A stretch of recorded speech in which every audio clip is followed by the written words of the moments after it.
brand new banger. It's Nukkle HeDD Comics Tuesday. It's fucking Tuesday. We got Lay in the building. We got Cap in the building. Cabs can't make it tonight, but he's here in spirit on Lay. My man, just chilling, brother, chilling. What's up, Cap? How you doing? Doing pretty good. Is that and the father goes shamefully? That's my son. And the other guy goes shamefully. Orion goes, that's my father. Choose fear and hate to run your life. Something you can't do. That was wrong with me from the beginning. I was doing it that way.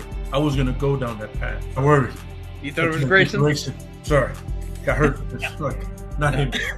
Not him. Crack his brain for somebody, anybody that can help, and remembers. Freeze. The media. Randall Savage. The Randall Savage. With his knowledge and all other shit and his capacity to learn.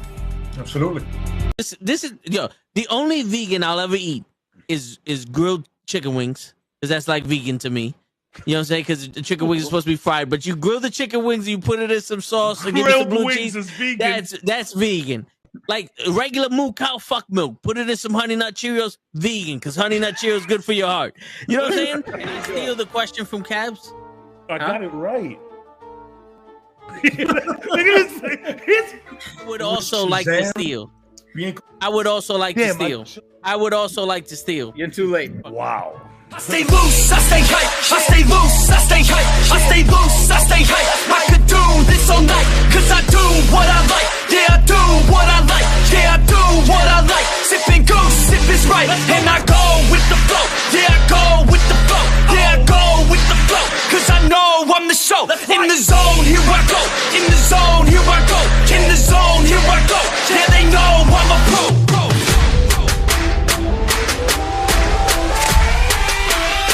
Let's go, let's go!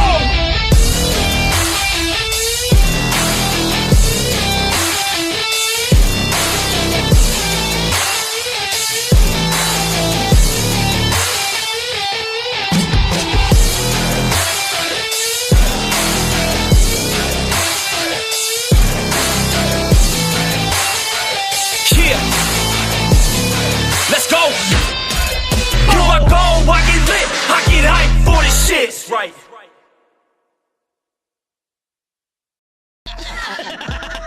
Word. He be like, I got a left elbow and a right elbow. I can break your face with any elbow. Make sure that you get elbowed in your elbow with an elbow. Got the arm ball, get the phone ball, get around with the bomb with the bomb ball. Daddy's gonna take you to Jersey Shore. Yo, what's going on, everybody? It's fucking Tuesday night. You know what that means? It's Nukkle HeDD Comics. We in the building. What's going on, Cap? Not much, man. Just looking at the intro, so nice. We got to do it twice. That's it. We did the intro twice? From what I saw, yeah, it started up again. Oh, I didn't notice that, but hey, fuck it. That's why we do this. So that way you can see the intro. It's not about the show, it's about the intro. But shit, speaking of intros, they introduced the concept art or the First look. The first looks of the NuKKle remake. Yeah, we'll get into that. Yeah. I got some things to say about that.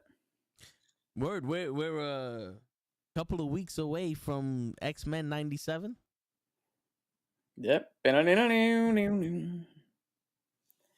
Which it's crazy because they're talking about how the Rogue's ass thing. I know we mentioned that last week, but it's kind of like, I saw the picture because I didn't realize the issue before. Neither did I. And I saw the picture and I was like, okay, I get it. But that's where you want to, that's the slope you want to stand on? Like, that's where you draw the line? The cartoon sucks because there's no ass there. We're all ass men and shit. Dude, I don't know. Funny enough, I read that this cartoon and the Spider-Man one are gonna have the longest episode counts of all the Disney Plus shows. And I immediately went, but it's just 10 episodes. Shit, it's only 10 episodes. Yeah. Forgetting that normally it's just 6. I'm like, yo, 10 episodes is nothing. It's like Japanese anime get at least 13. Yeah, right. Shit, I'm used to like fucking 30, 40 episodes of fucking. It's fucking crazy. Yeah, I don't know who is out here fucking blinding people, or who's fucking misinforming people about TV shows. But back in the day, 20 episodes was the season. 24. Yeah, you know what I'm saying? Like it wasn't 8, it wasn't 6. It's like people gotta stop lying to y'all motherfuckers. Oh, yeah, y'all gotta stop accepting the lying. That's bullshit. 10 episodes is the first half of the season, not the season. But, people are not subscribing for long. They're not subscribing at all. So, I mean, do you really want to pay for 24 episodes of something nobody's going to see? Well, shit, that's their problem. I mean, that's the issue. You know, like that, but that's the issue though. It's no one's subscribing. Why? Because there isn't much to watch. Like once you finish the series you're gonna watch, there's not a lot of there's not a lot to watch on there. Yeah, because Disney overestimated how much people want to just how much adults, not 2-year-old kids, want to watch the same fucking shit over and over and over again. Yeah, I put Disney on, and I'm sitting there like, damn, do I watch this for the 3rd time? Do I watch that for the 4th time? Like, is there anything new? I'm looking at stuff like whatever's new, and I'm like, I'm not really interested in this shit. And it's like, all right, I'm gonna have to rewatch this. This is only good for new shit. At least Amazon, like Prime, that goes with something else. You can, put stuff on there, but like Netflix, kind of doing the same thing. Like, I don't know. Like, if it wasn't for Raw going to Netflix, I would consider, like, I don't know what the purpose of Netflix is. I'm watching more Hulu than anything. Oh, don't worry. Because once Raw becomes popular, Netflix is going to do what they always do. And they're going to cancel a fucking popular show after 1 season. That's usually how it goes. Hey, you never know. They might spend trillions of dollars on season 2 of Raw, like they did Marco Polo. That was a fucking waste. Yeah. That was funny. Season 1 was amazing. We got through 3 episodes of season 2 and said, fucked up. Man, we made it through. We wound up at 3 episodes, but I barely made it through the first episode. I was like, yo, what the fuck? Yeah.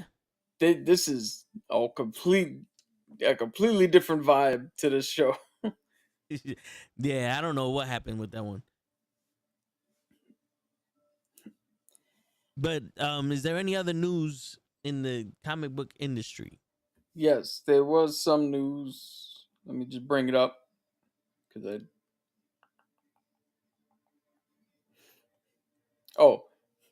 Before we get to that, if you notice the shirt, 2 things. One, this is the only thing I have any kind of relation to the Crow. Is the Crow Sting. Even though I'm a huge fan of the Crow, and I'll get into all that when we talk.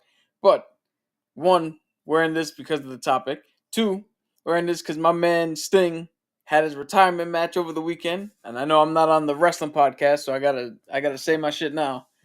Anybody who knows me, I'm WCW first. Like Toad could tell you. Yeah. WCW is my shit. Sting has always been my guy. Sting, Muta, DDP. Holy trinity of fucking WCW guys for me. So Sting, I know Sting will never see this ever. Even if we fucking showed it to him, he'll never see this. But from one idiot in his room to a massive superstar, the Icon. Thanks for the memories. Thanks for being a role model. Congratulations on a fabulous, illustrious career. Glad to see you got the win. Glad to see you in there with your boys. Crazy ass stunt, Darby. I hope Darby's really okay. That was crazy. That was fucking bananas. Sting getting thrown through glass. A lot safer, but still fucking bananas. But big ups to Sting. Steve Barton, the man, the myth, the icon, Sting. And for that, your rate just went up 10%. No, but yeah, the career of Sting is crazy because I mentioned it yesterday. It's like he started in March of 1988. I was born March 1988. 36 years this guy went. Longer than most Attitude Era wrestlers.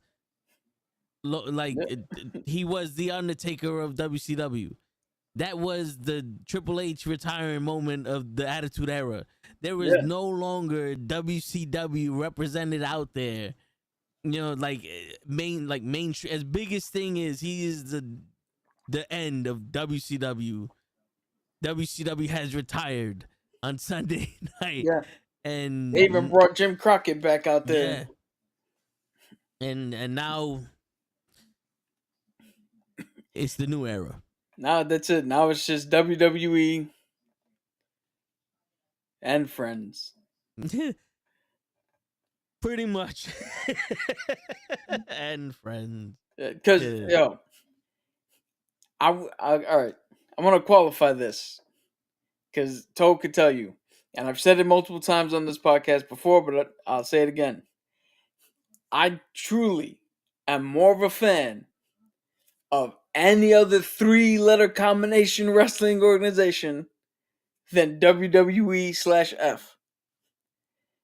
Always been. It's just something about it. I can't stick around with them, as much as Toad does. I always go elsewhere. Yeah. I was in the room at Comic-Con the first time AEW ever showed up. We were at the first ever show in Arthur Ashe Stadium when they fucking came to New York. But that pay-per-view, outside of the big moment with Sting and Takeshita and Will Ospreay, I don't remember the triple threat match because I probably fell asleep. I can't even tell you who won, who the world champion is. The Roderick Strong match was okay. I don't know what the hell's going on with any of it. It seems to me like AEW has cooled off from being the new kid on the block, the whole everybody's got to watch, to now everything's settling and it's back to, well, if you're just a hardcore wrestling fan, AEW's for you. And you go there, and then the casual fans just go back to watching The Rock talk about chicken nuggets and shoving them up people's asses and shit. Yeah. Yeah, it's weird. It's weird because it's one of the best matches I've ever seen at that Arthur Ashe Stadium show. Time limit draw between Kenny Omega and Bryan Danielson. I don't even like Bryan Danielson. Probably one of the best matches I've ever seen in my life. And I was there live. And now there's a triple threat for the world title with Samoa Joe, Isaiah Sir. Well, no, not Isaiah. That's his NXT name. With Strickland and Hangman Page, who looks like he's part of the Butcher and the Blade tag team. And I can't even tell you what they looked like when they went into the ring, what gear they were wearing, how the match started, I don't even remember that match being there, to be honest. The show agrees with you. But maybe that's why I stick to comics and I don't do the wrestling show. No, I mean, I said it yesterday. It became one long ass fucking match, and they're just interchanging the wrestlers. They were all the same shit. I don't know if they go out every night and say, let's see who can take the most pain, the most chops, or whatever. But it's got to that point where no wonder there wasn't another company that was fucking threatening WWE. Yeah, I mean, it happened to WCW too. Like everybody has their own. Everybody has their own identity. Until they get And- punched in the face. Well, yeah, until they find out that casual fans don't give a shit that Will Ospreay is an amazing wrestler. He's not entertaining. He's not charismatic. He don't talk on the mic. He don't like. When you look at WWE, they're number one because they can appeal to anybody and everybody. Yeah. Like, look at Alpha Academy, and I know people were booing Maxine, which I don't know if you guys brought that up last Thursday. Nah, yeah, we did. But it's one thing to sit there and be like, you know what? I'm not really a fan. Because shit, I'm not a fan of fucking people. But it's another thing to sit there and look at a wrestler. Fuck man, woman, female, whatever. Look at a wrestler who was legitimately just thrown in the deep end and say, hey, you're going to learn live in front of everyone. And then for you to turn around and say, hey, don't ever fucking come back. Boo, get out. Like, yo, what the fuck are you doing, bro? Because for everyone, Maxine, that she's taking it, I've heard other people say she's taking chances and opportunity away from other wrestlers on the indie scene and blah, blah, blah, blah, blah. For every one of her that's done that, I can name you 20 motherfucking women and or men on the independent scene that ain't worth shit, that are complaining, oh, we never get a chance, because you fucking suck. Yeah, you want to talk about somebody who should go home and never come back?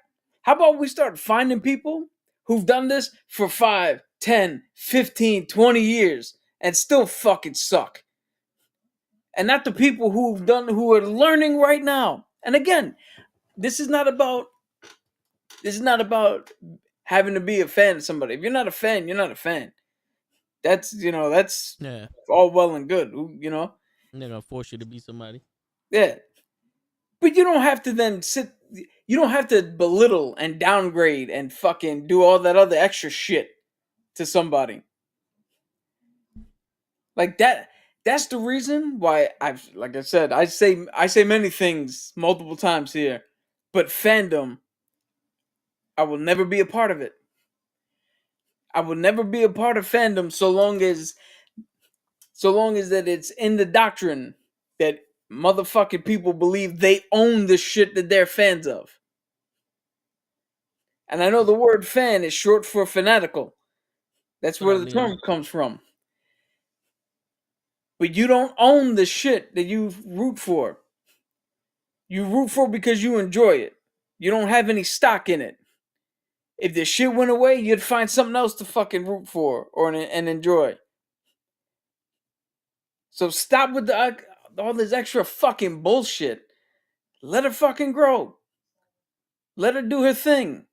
And again, you don't like it? That's cool. There's other fucking people on the roster to cheer for.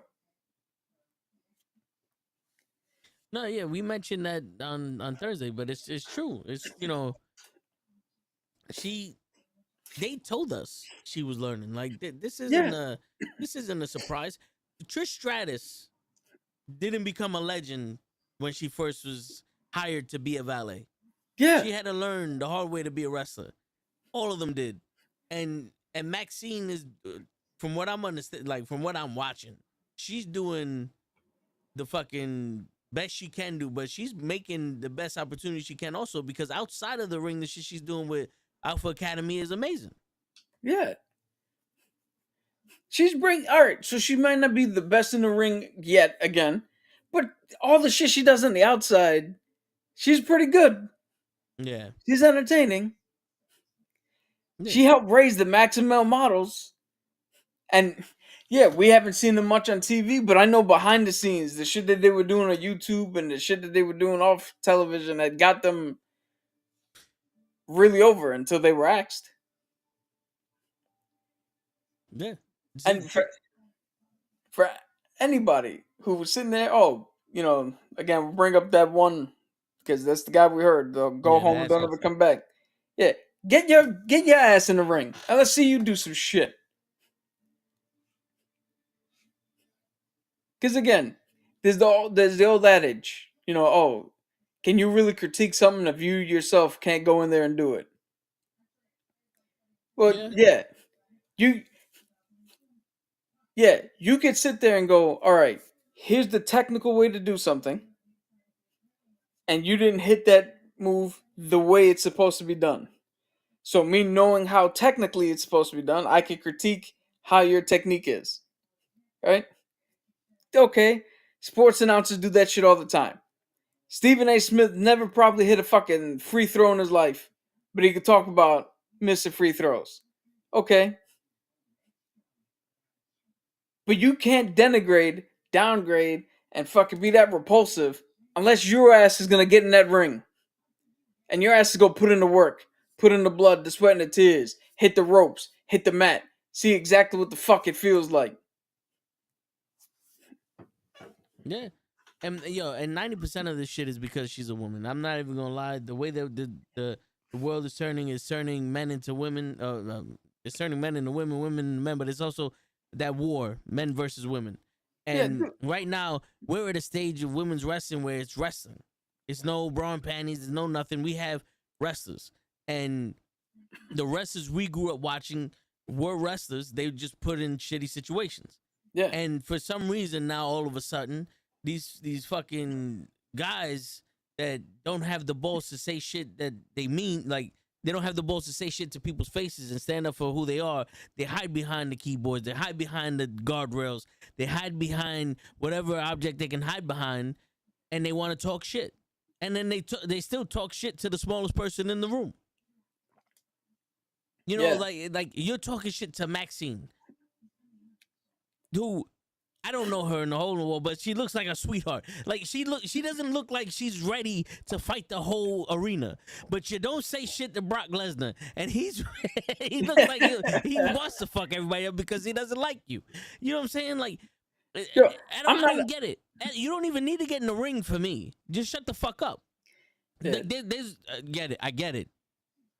You don't have to like the person. You don't have to like the wrestler. You don't have to be a fan. But you do have to respect the fact that she's out there putting it on the line in front of y'all, still learning. Yeah. Let me put it to you this, because I mentioned this before. The whole people are saying that she's taking opportunities away from other people on the indies. Right? Yeah.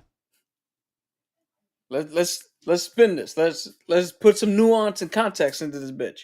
Yep, everything's about nuance on this show. Yeah. Let's take that motherfucker out in the crowd and let Triple H, Paul Levesque, go up to him and go, hey, here's a 2-year contract, $800,000 a year. You're now tag teaming with Akira Tozawa. Is that motherfucker gonna say, I can't do it, Triple H. There's other people on the indie scene. I'm taking opportunities away from them. Or are you just gonna go, fuck yeah? Because if something's offered to you specifically, that is not you taken from someone else. Yeah, and here's the thing. This is a job. We're not in the major leagues. This isn't baseball where there's the minor leagues, there's college, there's all this in a draft where progression is like, yo, the next in line, this is the best guy in college right now. Or a serious draft. You know what I'm saying? Like the NFL, let's say that. This is the Heisman winner. He's gonna go #1 pick, and the team at the draft goes, we're gonna pick Johnny from Pizza Hut, and he's gonna learn how to play basketball. He's gonna learn how to play football right in front of y'all. Yeah. He's taking a spot from someone who deserves it. This is a job. You have to get hired here. You have the audition. You know what I'm saying? Like, she earned that position. And if she still has it, there's a reason. She is more than just being in there to be a wrestler.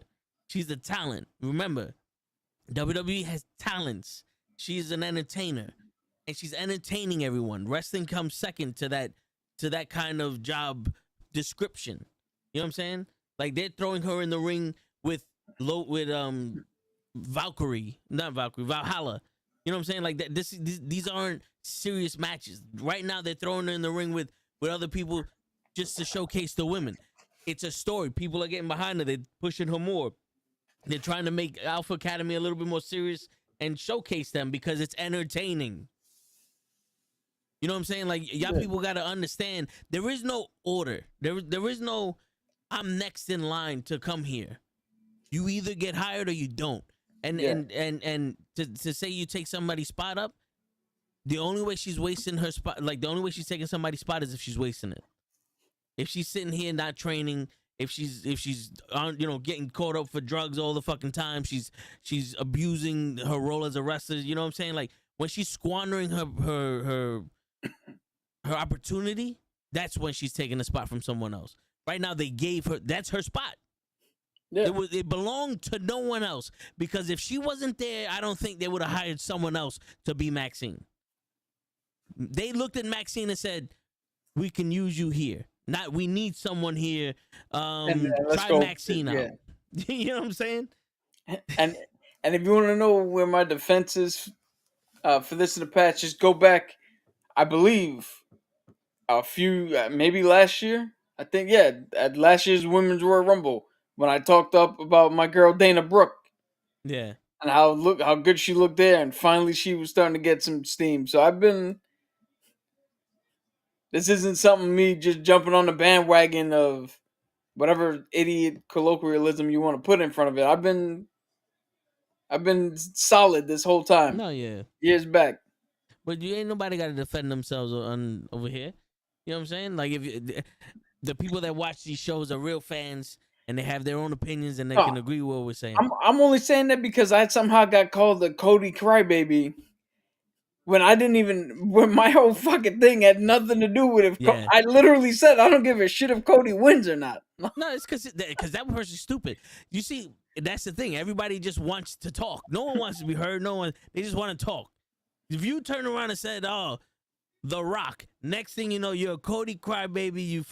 You went to dinner with Vicky Guerrero and now you're aspiring to be Triple H's son on a Tuesday. Like, I don't know where all this shit came from. You just picked up a rock, like literally a rock off the ground, and said, "Look, this is a rock."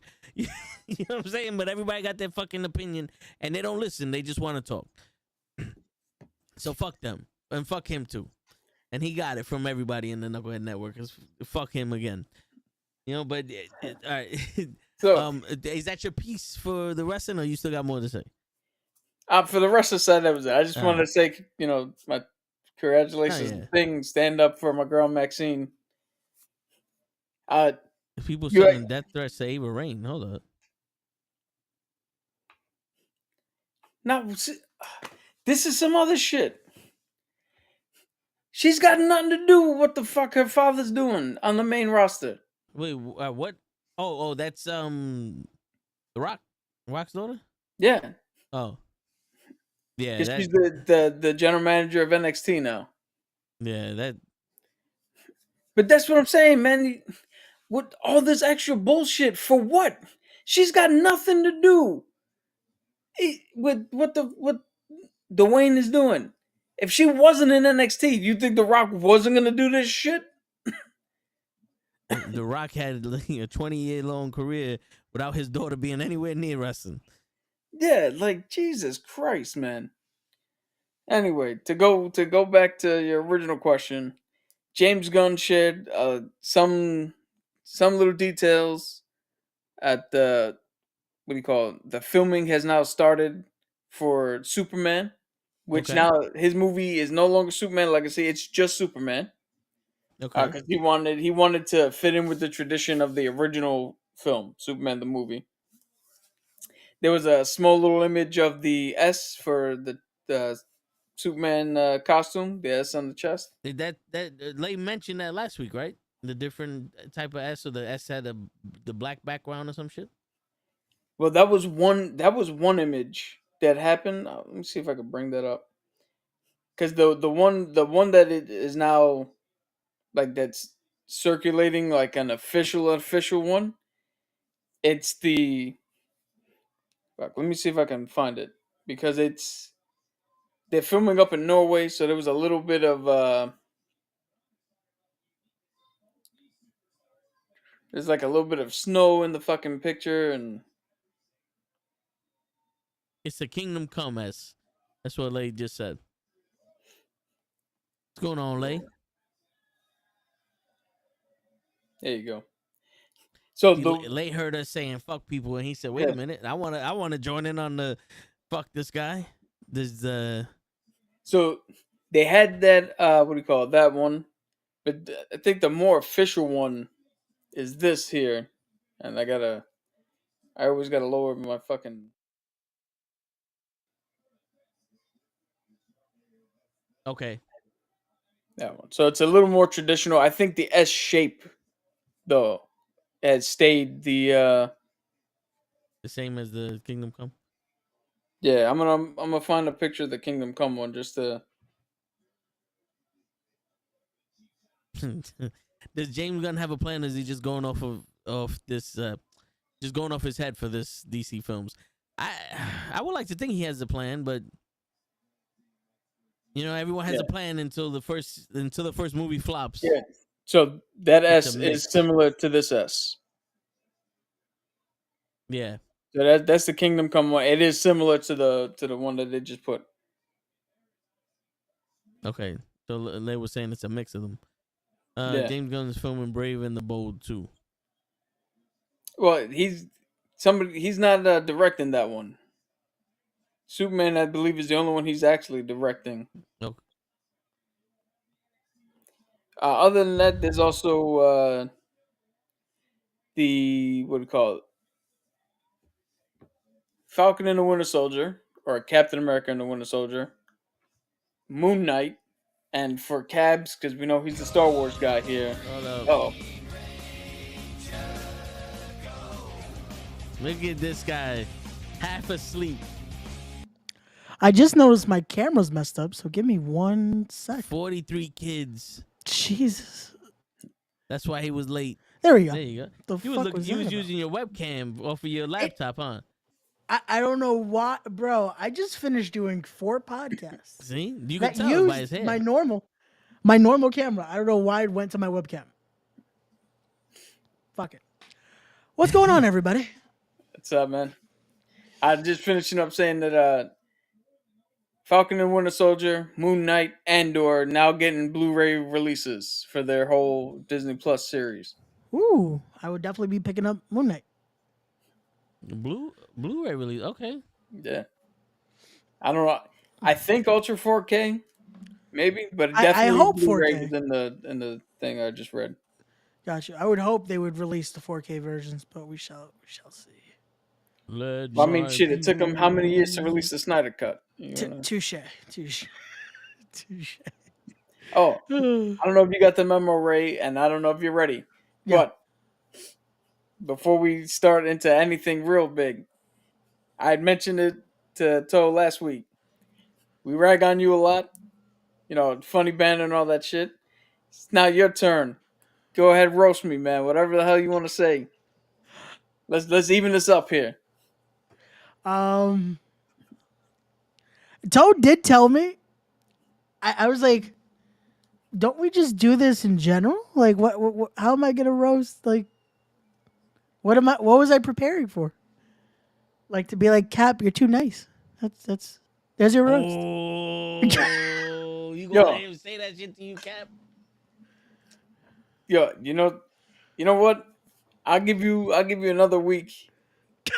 Coincide with Toe, because trust me, there's a lot here to roast. I was like, wait, what? When he tells me, and I'm like, I'm half asleep when he's telling me this, and I'm like, okay, yeah. I'm like, we just roast each other in general. Like, what am I doing? Damn, Lay. Can you believe that Ray just went hard on Cap like that? That motherfucker. I know. By calling him nice? Yo, again, he does it. Yo, Savage. that is- Dude, this motherfucker just got on here twice and called me the N word. Twice. For real, son. We took a red hair privilege. Oh wait, no. For Mr. Loki, I have to be Hollywood Ray. Hold on. Yo, Cap, you too nice, son. Oh, You too look- nice. See, unbelievable. Unbelievable. Toe, learn, be nicer. Oh, wait, don't fucking come at me. I didn't give you permission.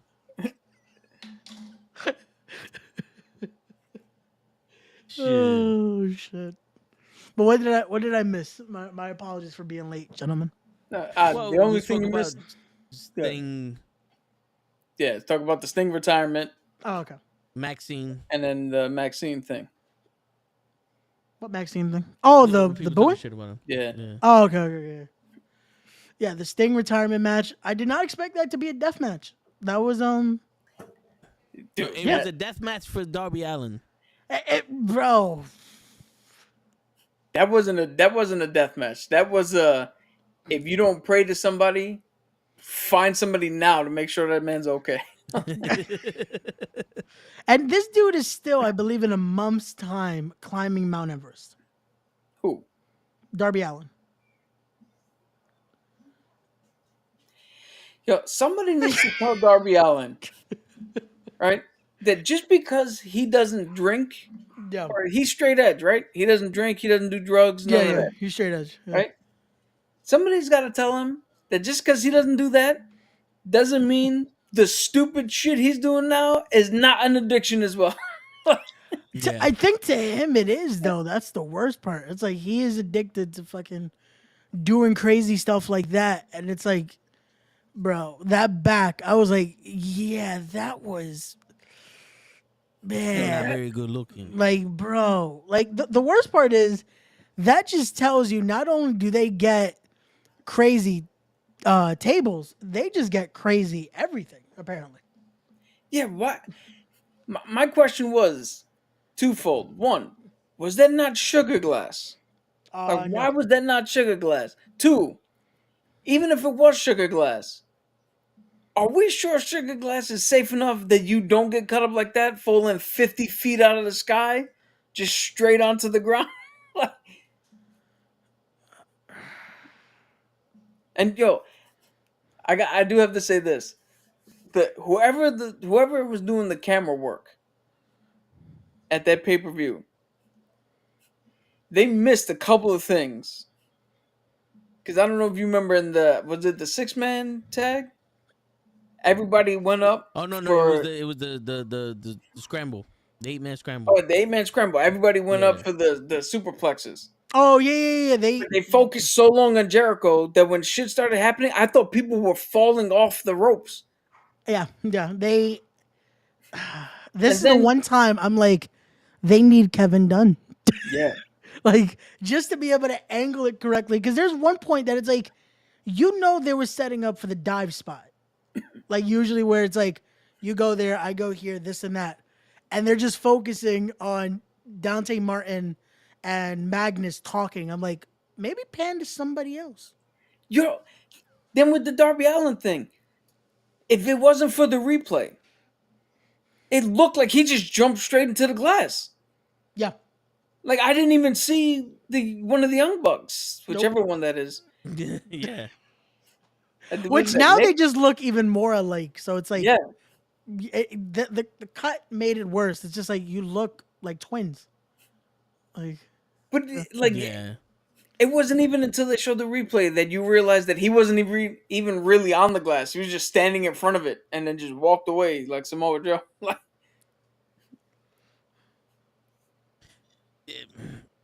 Spy versus spy.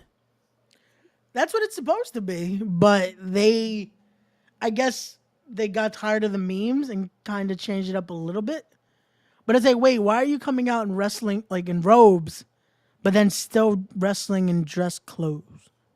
Like, I thought it was because they're EVPs. well, yeah, that's I thought that was gonna be their names now, just the EVPs, but they're still the Young Bucks. It's like, wait, can't The have young both. VPs. Can't have both.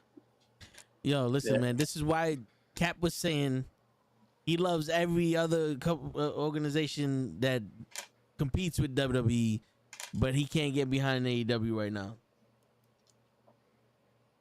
You know, like that pay-per-view, besides Will Ospreay and besides Sting, felt like one long ass match that they just kept interchanging the wrestlers. Yo, Ray, I said it. You missed it, but I said I don't remember the championship triple threat. I don't know who won. I don't know what they looked like. I don't remember the match even taking place.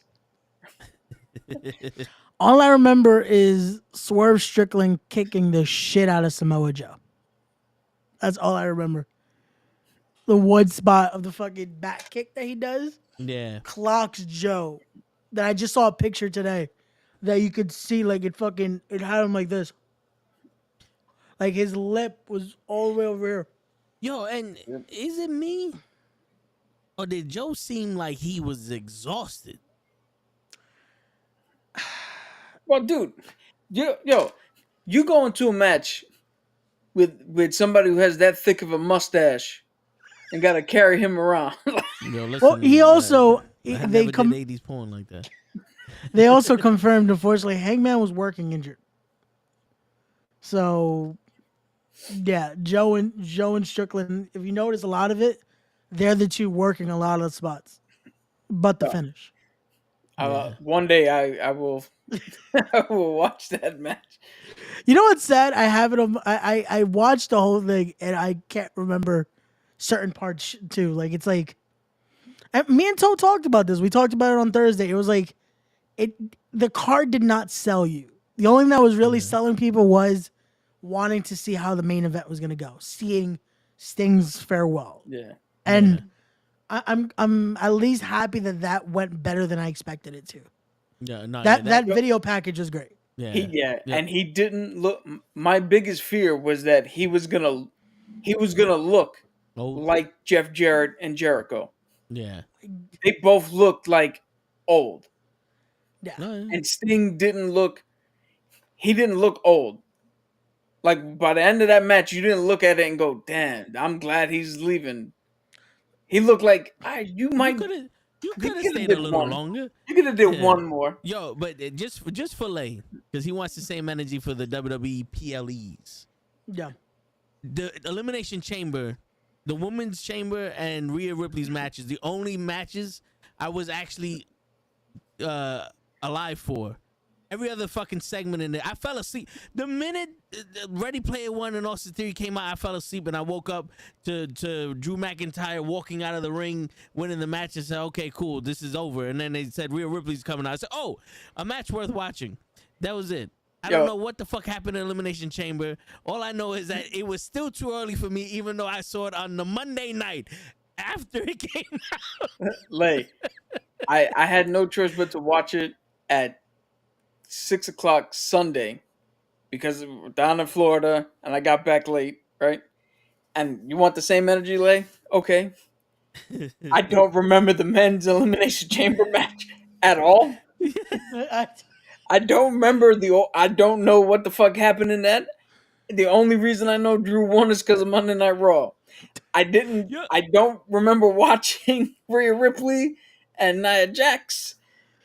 Matter of fact, the only thing I do remember is, and now I'm blanking because I don't even know if there was a women's Elimination Chamber. There was. Becky won it. Yeah. Okay, so then I don't even remember that, and I'm pretty sure I saw that. Yeah. Yo, So you want the same energy? There you go. I'm telling you now. I saw a clip on Instagram of Logan Paul punching Randy Orton. I said, "When the fuck did this happen?" Yo, that happened during the chamber. Yo, did this I saw happen a a commercial or something. I saw a clip of the RKO. Right, and in my head I went, "Wait a minute." Randy Orton snuck into the Elimination Chamber to RKO. I didn't even remember he was in the match. You know what? Okay, I get why they did that clip, but They posted on WWE socials the clip of Logan Paul talking to the referee. Hey, you got to get out of the. I can't move. My back. It's like you got to get. I'm trying, but knowing I've that been the Seth spot is Rollins. coming, I'm like, to me, I feel like this exposes a little bit. No, like, how do you know when to exactly be like? Because he's looking this way the whole time. Yeah. So how the fuck does he know Randy just hit the RKO? Yeah. Like, I don't know. To me, it was just like, Yo, hold on. I need memory power, bro. I was on 3 planes in less than 24 hours. Yeah. Me and our truth. He went to the party on Yeah, I Saturday flew morning in that day. and he flew out Saturday night. flew out that day. Okay. Because I was like, wait, what the fuck did y'all do to get? Yo, dude, we went to many- Australia to fight in the elimination chamber. I went to Apparently, no one Austria. remembers that either. Me and our truth were in Austria. You were the one that bought the tickets, weren't you? You're Yeah. like, yeah, Yeah. Truth, I got you. We're going to Austria. Yo, and no, my bad, baller. I paid the least amount of. Yeah, he I did. paid the least amount of plane fare. That's why I had to take 3 separate fucking planes to get back. Word. Yo, Tyson, Ray did agree to do a coffin drop into the glass from that ladder. And we're gonna have him do that during the Moth match. Wait. I did what? Yeah. When did I do this? Just now. Wait, what? You don't remember? No. He I must have never watched- He agreed. must have watched Elimination Chamber. I don't remember saying yes to going through glass. You just did. Fuck. I gotta stop saying things because then they could Yes. just be edited. Yes.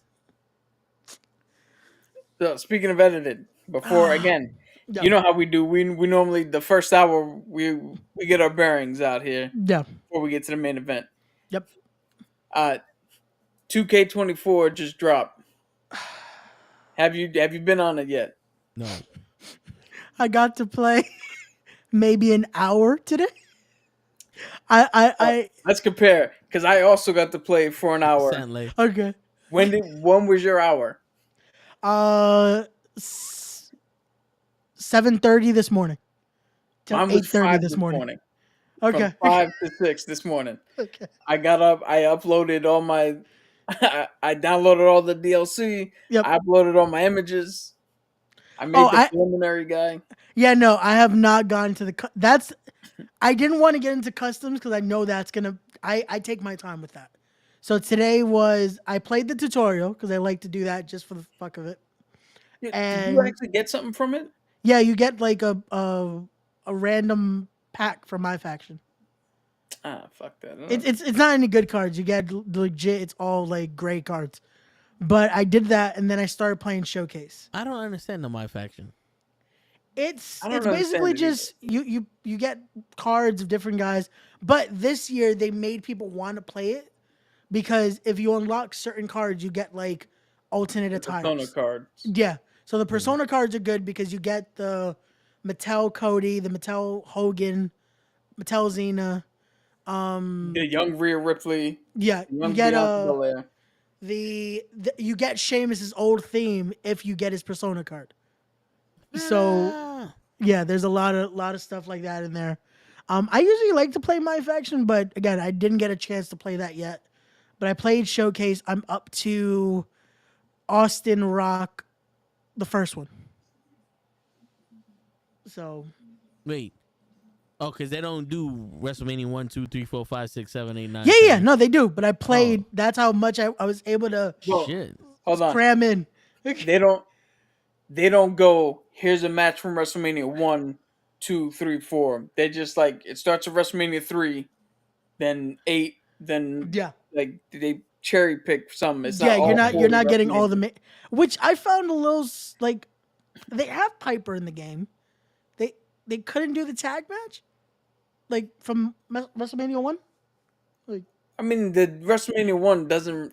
Yes, it is the biggest. It is the one that started it all. But if you look at that card, it's really not that filled with moments. That True. But But yeah, I'm up to Rock and Austin now. I haven't played the match yet, but so far I'm liking it. Like it they picked good matches for it so far. The gameplay it works. Mechanics are the same, so it's nothing like, oh, they changed this up. The only thing I want to see is who actually has 5 finishers, because apparently some you can set superstars the have 5, 5 different finishers. I'm like, Yo, I'm whew. actually curious Shinsuke. to do tag matches now because I fucking hate tag matches, but now they got the actual the Commands. prompts, the commands that you can tell your partner to do shit while you're in the Really? ring. Yeah, so you can tell them Hmm. distract the ref. I think it's distract the ref, take the turnbuckle pad off, go attack the other dude while I'm trying Oh, to go for a pin. that's gonna be fun. That's okay. I need to play a tag match. Yo, the Like, special guest referee match, you have 2 different modes. So if we played and I'm the special guest referee, I'm in referee mode, oh yeah, that I saw. which That means yeah. if you bring in like weapons and shit, I get to admonish you, take them, throw them out. I can do all this shit. And then if I'm going to attack you, I got to jump into superstar mode. And then I can attack you and then go back into ref mode. Yeah, but you have to, in order to do that, I think you have to be a playable character. So you can't be like, if you choose, because there is options to be a referee as a referee. Like you Yeah. could be Charles Robinson, The the ref women. options. Yeah, Yeah. I forgot Aja something. I don't want to fuck up her last name, so I didn't want to try. And then if you be a manager, like if you're Paul Heyman, superstar mode is nonchalant there. But like for actual playable wrestlers, that's where you could jump into that. You telling me Paul Heyman can't do a Hurricane Rana? Apparently not. Shit. Yes. I'm fairly. It's a spoiler that Paul Heyman can't do a Hurricane Rana. I think he can. Me and they know he can. I mean, yo, you want to make him an official Hall of Famer? Let him do one on Cody on Friday. That is the perfect, like I said it yesterday to Joakim. I was like, that's how you shut up everyone that was saying what is happening with the Hall of Fame this year.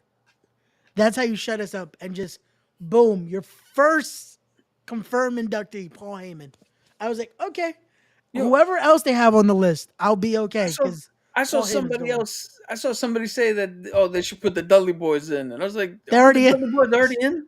2012. They're already in. There's not many people from ECW you could throw in as a headliner. You can throw them in on the side, like Rhino can go in on the side, but not as a headliner. Yo, you know who I would put in? I think you have to. There's 3 people you have to put in. Yeah. 4 is a stretch. The If you're 4th one's lucky. a stretch, but the 3 definite. If you're doing like an ECW centric, Raven, Sandman, Dreamer. If you're doing the stretch 4 is the franchise, Shane Douglas. I want Shane in there. This is what's going to define, is the Vince era really done? Is if they put Shane Douglas in the WWE Hall of Fame. Well, I don't think that's true because Shane, he wasn't a favorite of a lot of people, not just Vince. No, I know he definitely wasn't a fan of it. Like Vince wasn't a fan of him just because of what he said about the IC title. So it's like, I want to see what's going to happen with franchise. But I was thinking, because I could have sworn, man, he was in the Hall of Fame. Bam Bam needs to go into the Hall of Fame this year. Yeah. In Philly, it makes fucking... Bro, I don't know why. Why wasn't he there when they were in Jersey? I thought he went in 06. I don't know why I remember him going in the same year as Eddie. I could have sworn it was 06. Yo. That might have been Vader. Could have been. Probably was. I just could have sworn Bam Bam went in. Give me the camera for this one. Oh, so. that's it. Give him the camera. I was like, well, I gotta go in give dynamic everyone mode. but us the camera. Yeah, I gotta go in dynamic mode to. No, I got you. I'm just fucking with you, man. Don't you fuck with me. Paul Triple H Levesque. Y'all motherfuckers put Coco Beware in the goddamn Hall of Fame. And hey, Coco Beware and Frankie, big fans. Come down with the bird, do the whole fucking dance, have the bird sit outside. Cool. That man never won a match in his life. Put Bam Bam Bigelow in the motherfucking Hall of Fame. You put the Birdman, put the actual fucking badass Bam Bam in there. That's all I gotta say. You heard it, yo, and that's the nice one. He's being nice. And he just told y'all like,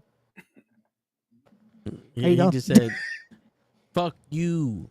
he just said, "Yo, I don't want to hear no one else in the Hall of Fame till Bam Bam Bigelow's in the motherfucking Hall of Fame." Especially when you watch the Dark Side of the Ring, but Bam Bam Bigelow, ooh, shit. Yeah. Oh, that's something I said yesterday too, because a lot of people were like, Tommy needs to go in. I think Darkseid fucked up Tommy's chance. Who? Tommy Dreamers. Yeah. Well, because he said people will be mad because I'm wearing 2 ponytails. What? No, I don't think that's why he got why. No, but that whole segment where they were talking about Ric Flair, he goes, people be mad at anything. Like he was defending Ric Flair for doing the helicopter shit to the girl on the plane. No. Like he also mentions like everybody's mad at somebody. Like people be mad at me because I have 2 fucking buns in my hair right now. Yeah. No, and that's exactly it. Like he wasn't wrong for what he fucking said, but people are gonna be people in wrestling. Yo, this fake outrage for everything undermines the legitimate outrage for real shit. Yep. Because here's the thing that, and again, I'm gonna keep saying this until I get kicked off the show here. But I said it once and I'll say it again. 2 + 2 = 4. 1 + 3 = 4. 5 - 1 = 4. There's multiple ways to get to the truth, right? Or 2 things could simultaneously be true. Ric Flair, and again, I don't know the full extent for what the fuck he did on that plane, but Ric Flair could have did something heinous on that plane, but he also could have done something that really isn't that bad, like a helicopter swing, which on the grand scheme of what the fuck you could do, like that's not as bad.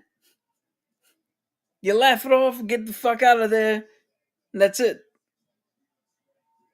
We gotta bring the fucking appropriate levels back. No. We used to have appropriate levels of outrage for shit. There's no more appropriate levels because now everybody's opinion matters to people.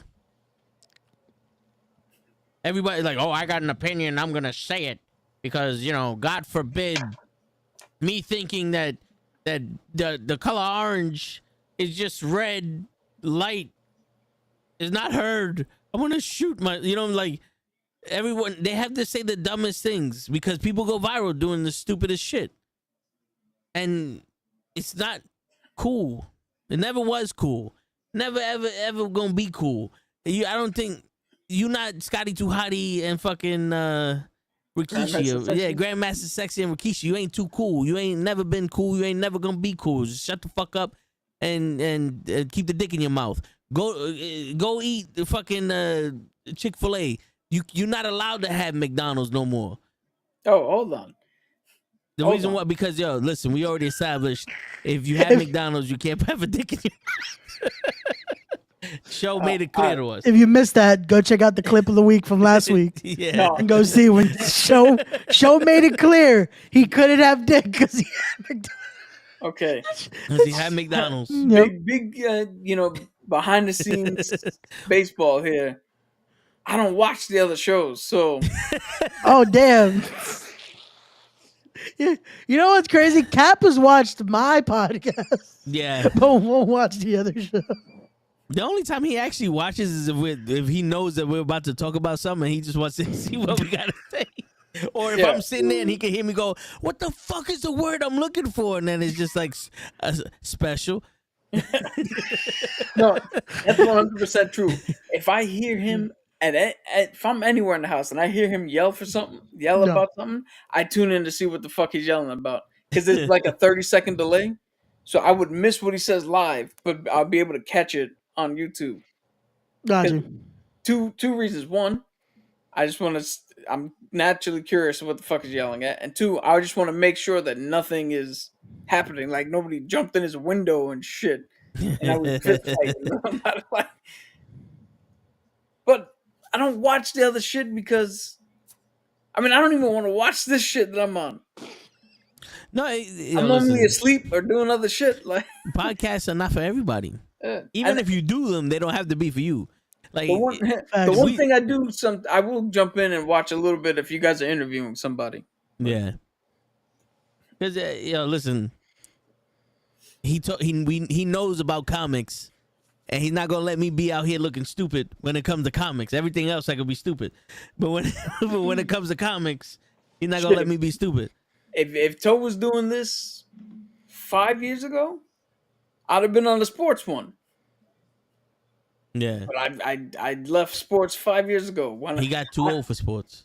No, I left sports when I realized that in 2007 and 2011, Eli Manning winning MVP of the Super Bowl didn't give a ring to, like, they didn't ship a ring to me. Yeah. So why now am I cheering my heart out from a multi-million-dollar motherfucker who's trying to look to get a ring? And I don't get shit. So what? Got you.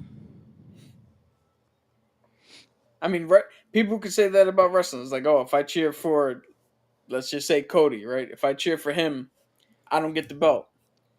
But wrestling is different. Wrestling's a story. Yeah. It's a character. I'm investing in the character, and I want to see the character do good. Now, I do the same for sports. So I'm not a big sports watcher anymore. I'm not a fan. I mean, I'm a fan of certain teams, but I'm not in it. But back when I was a kid, people thought I loved the Dallas Cowboys. I didn't. Emmitt Smith was my guy. Troy Aikman was a good quarterback. So I'm happy for him that they were able to get their championships. But you weren't a fan of the team in general. Yeah. Seattle Supersonics. Gary Payton is one of my favorite fucking basketball players. So I rooted for him when he went up against Jordan.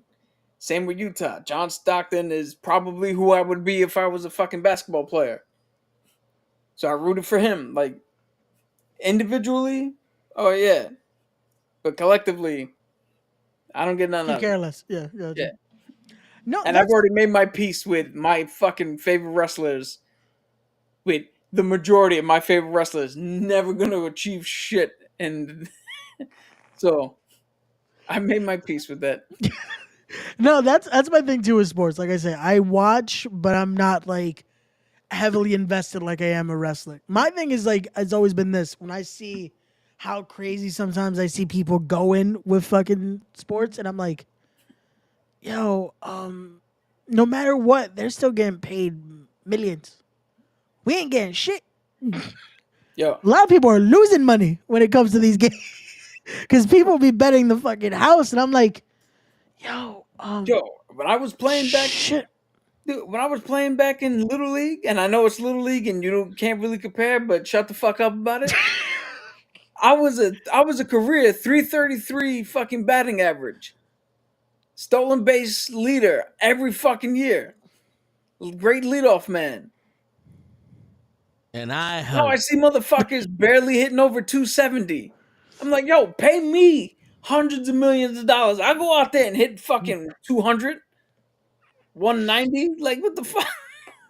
Man. And what I don't understand is like, yo, Little League, we had to play every position. Now it's almost like he doesn't know how to play first base. Motherfucker, when the ball's hit, go to first base, put your foot on the shit, and stick your fucking glove out and let the ball go in the glove. Catch the goddamn ball. How hard is that? He doesn't know how to play shortstop. Motherfucker, it's your side of the field. It's not hard. It's not like going, I don't know how to run a route in football. Okay. You too goddamn slow to run a route anyway. Just stand here and make sure he don't get past you. Yeah. You know what I'm saying? Like, I don't know how to, motherfucker, if you play right field, you can play any field in the outfield. Center, left. It's the same thing. It's just on the opposite side of where you at. It's not special. It's not a special, like, oh, I was born to be right field.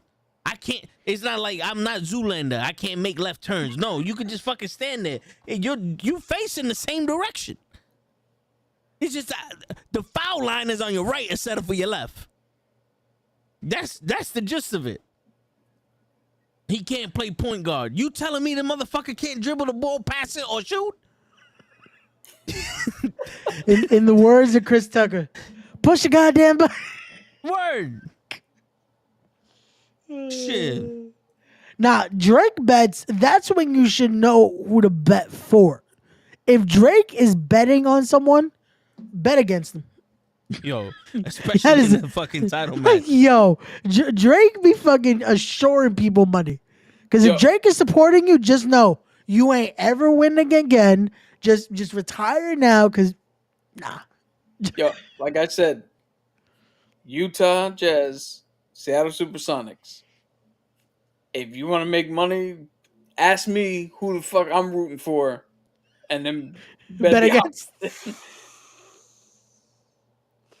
Oh, that's great. That's one dude at the fucking laundromat was like, yo, who do you got in the Super Bowl? I was like, I'm gonna go for the 49ers because I want to see Mr. Irrelevant Brock Purdy get a fucking Super Bowl ring. And he's like, oh, you should put money down, man. Put $3,000 on the Niners. And I went, dude, I gambled one time in Las Palmas, which is an island it's one of the Canary Islands off the coast of Africa. It's where my great grandfather was born. Oh wow. His actual island.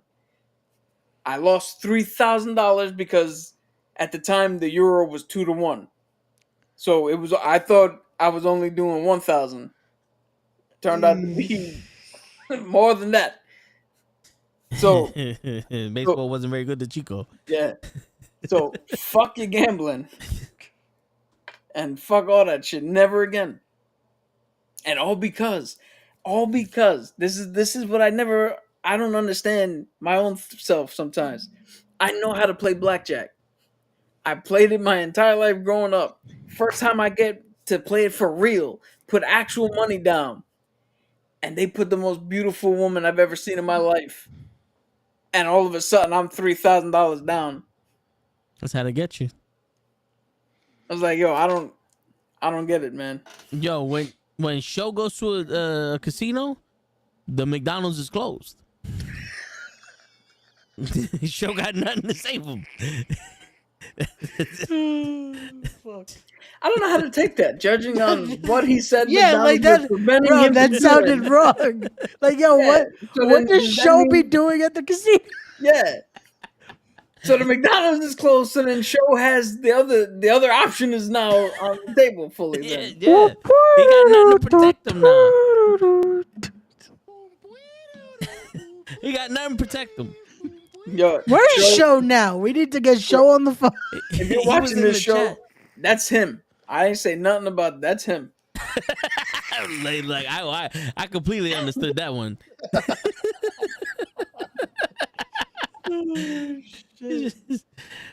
Shit. Should we somehow now segue into the main topic? Yeah, that's the perfect segue. Real quick before we segue into that, just saw Doom Part 2, excellent movie. Everybody's saying that shit. I'm already bored of it, and I didn't even watch a commercial yet. I'm still sleeping from Doom 1. So I'm not interested in Doom 2. But I'm happy that you liked it. I don't know, Ray. All the A. Yes. Lay, Ray, Zay, and Quante. Exactly. You got any comic book news for us or anything that you want to say before we get into the dark side of the Star Wars? Not really. I got nothing ready to bring up. at this Okay. point. He got shit stewing, and y'all ain't ready for this. That's what he's saying. Yeah, You comic a book mark, podcast, and you didn't come prepared. right? There's nothing really to come prepared with. I was supposed to see Madam Web, but I never got to see it. So Good for you. yeah. Dude, they're redoing the Dark Knight's origin from the Dark Ages. You could have brought that up. I did specifically not left know that was unsaid happening. In case somebody else wanted to bring that up. I didn't know that was happening. That's good to know. Shit. Martha and Frank are gonna die again in the alleyway. I would have never knew. Spoilers, man. No, this time they're gonna die of the plague. Word. Damn, that's dark. How is that any darker than some dude coming up to them and murdering them right in front of a young child? Every movie. Everybody died of the Every plague mo- back then, man. What the Yo, fuck? imagine if they wrote a comic like that. The first 3 pages of every single Batman comic is his parents dying. I think the people were like, yo, I'm tired of this shit already. We get it. His fucking parents died. Woo fucking like Yo, I'm not reading this I shit feel no like, more. isn't that the feeling though? It's like, yo, Yeah. when you see that or you see fucking Uncle Ben die, it's like, we get it. He dies. Yo, how funny is that? We spent like 2 years ago now, I think. We spent like a whole episode telling Batman to get over the death of his fucking parents. Word. It's like, yo, you'll And- be all right, man. You're rich. Relax. This is Word, coming you from white, this is you coming made from it. at least, I don't know your family history, Ray, but at least me and Toe, we've lost 3 people in the last 10 years? Less? Yeah. Unfortunately, same. So yeah. Yeah. And Yeah. this is coming from us telling Batman. It's like, all right, the only difference is it's been 70 something fucking years. It's like, Like, we get it. We- There's newborn babies right now sitting in the hospital. Go, oh shit, Batman's parents died. yeah. Like, they understand this Again. shit. Like, it's like, come on. He knows a therapist. He does. And he doesn't speak to Oh, the family doctor who knows who he is. Shit. oh, this is horrible. And Oh, my speaking of God. that, we Yo. go to the Crow. Yo, oh, yeah. I want you guys to give your thoughts first before I go into an hour and a half fucking soliloquy. Are you going on a rant because of this? Because that is the consensus with the internet when it comes to this. So, yes, but not in the way you're thinking. I'll go. Yo, so from what I seen Yeah. and what I know of all the movies, that doesn't look half bad. Like, from you know what I'm saying? Like, you got the dude who played It being the Crow, who he doesn't look anything like It, and he looks like a goth rocker. Like, this guy's supposed to be a musician, a goth musician and shit like that, and they kill his. Yeah, you know what I'm saying? Like, he doesn't. And I don't understand. Yo, people who say that he looks like the Joker needs to jump off of a fucking trampoline or some Oh yeah, shit. I saw that Because- instantly. I was Because like, yo, first off, the Suicide Squad, what's it, Jared Leto? That's not the Joker, okay? Yeah. So fuck off. He doesn't look nothing like that. So I don't like. I don't get like. That looks alright to me. What you want him? What you want him to be? Fucking half Chinese now? I understand. Brandon Lee. Brandon Lee played. Brandon Lee played the Crow. But that doesn't mean that you gotta get somebody who looks exactly like Brandon Lee. You know why I know this, right? Ask me why I know this. why do you know this, Doe? Because 90% of the fucking people that have an issue with the way he fucking looks doesn't even know who Brandon Lee is. No Well- one knows who. I'm gonna say it here, and I'm gonna say it loud for all you fucking people. You don't know who Brandon Lee is, and you got a problem with this. You don't know who Brandon Lee is, because I know the people who know who Brandon Lee is too fucking old to be on Twitter complaining about the way this fucking guy looks. They don't know that they're making a remake of the fucking Crow. Asshole, fuck you. Before you get into, I just want to say that one of the leading people who were against this look is the young actress who played Shelley in the first movie. So she does know Brandon Lee. I just want to say I know who Brandon Lee is, but I'm not complaining about it. You're on the fucking show. You get paid to know who Brandon Lee is. Okay, got you. Wait, I get Oh, paid? wait a minute. Yeah, he act gets show. paid? Show does the money. Apparently, Show gave me a raise that he also can't afford to pay me. So it's like, Bro, because he's too your raise went to his McDonald's defense fund.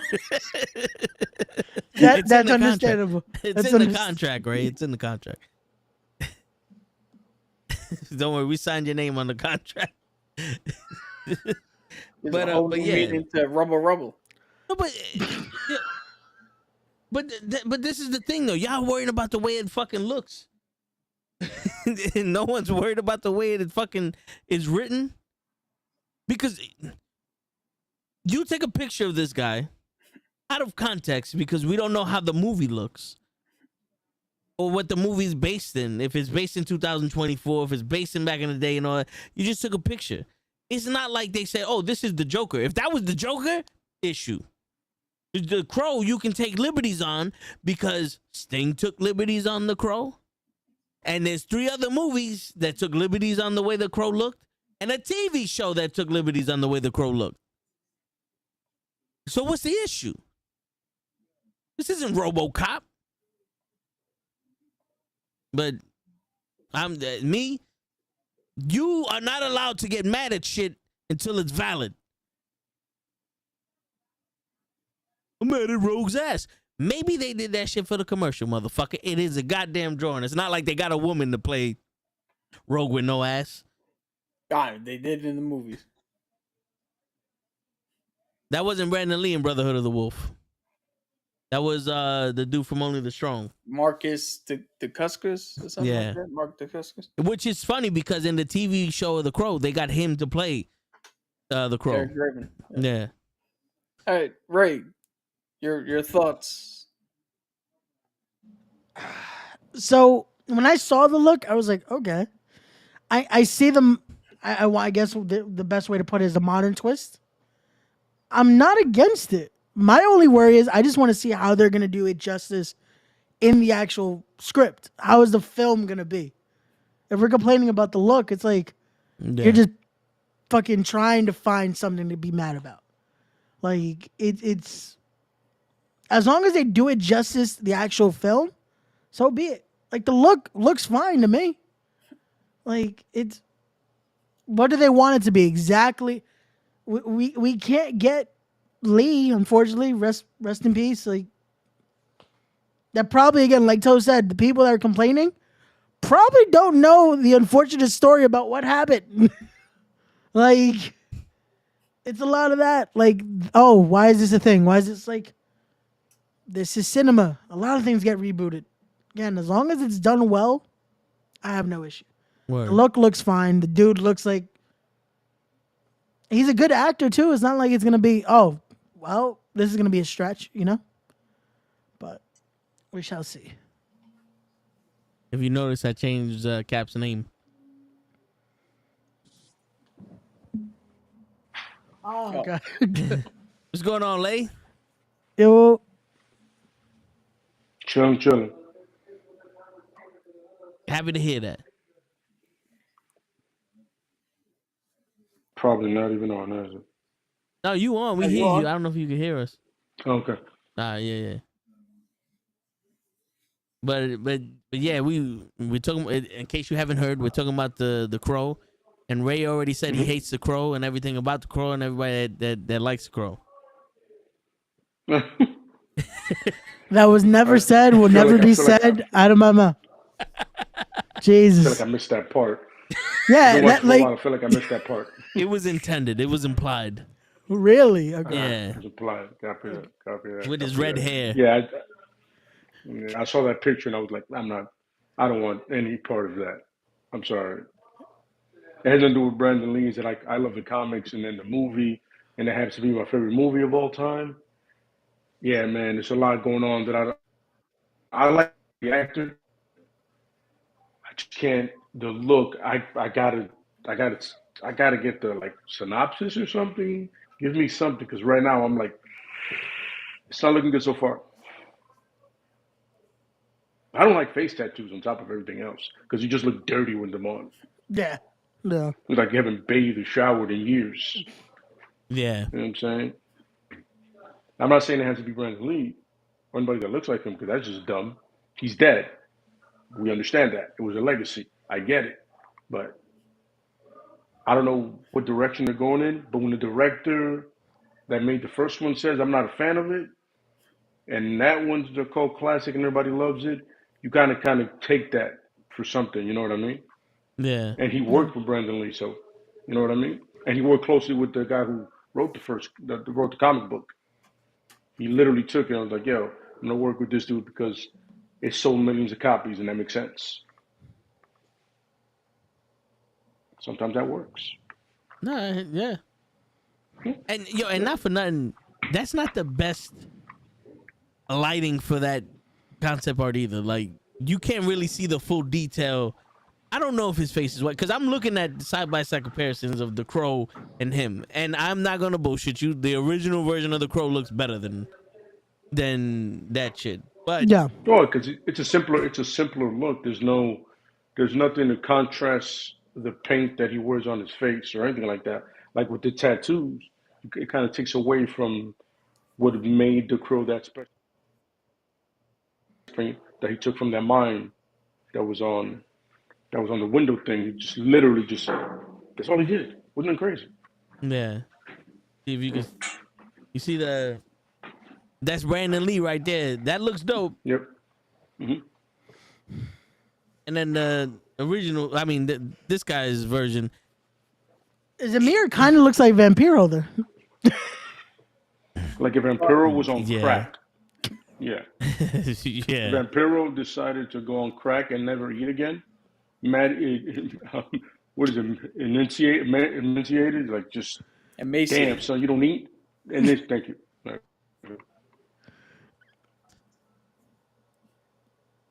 Yeah, that's what I saw, and I'm like, no. Can you blow up that picture?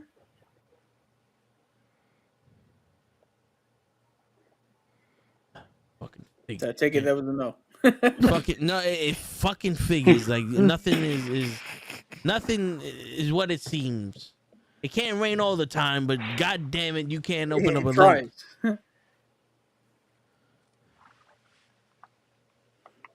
Yeah, let me see if I can get it bigger.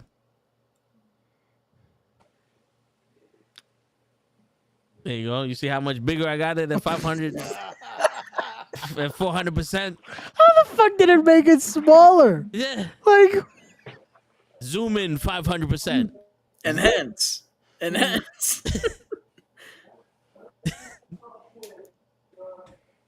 is amazing.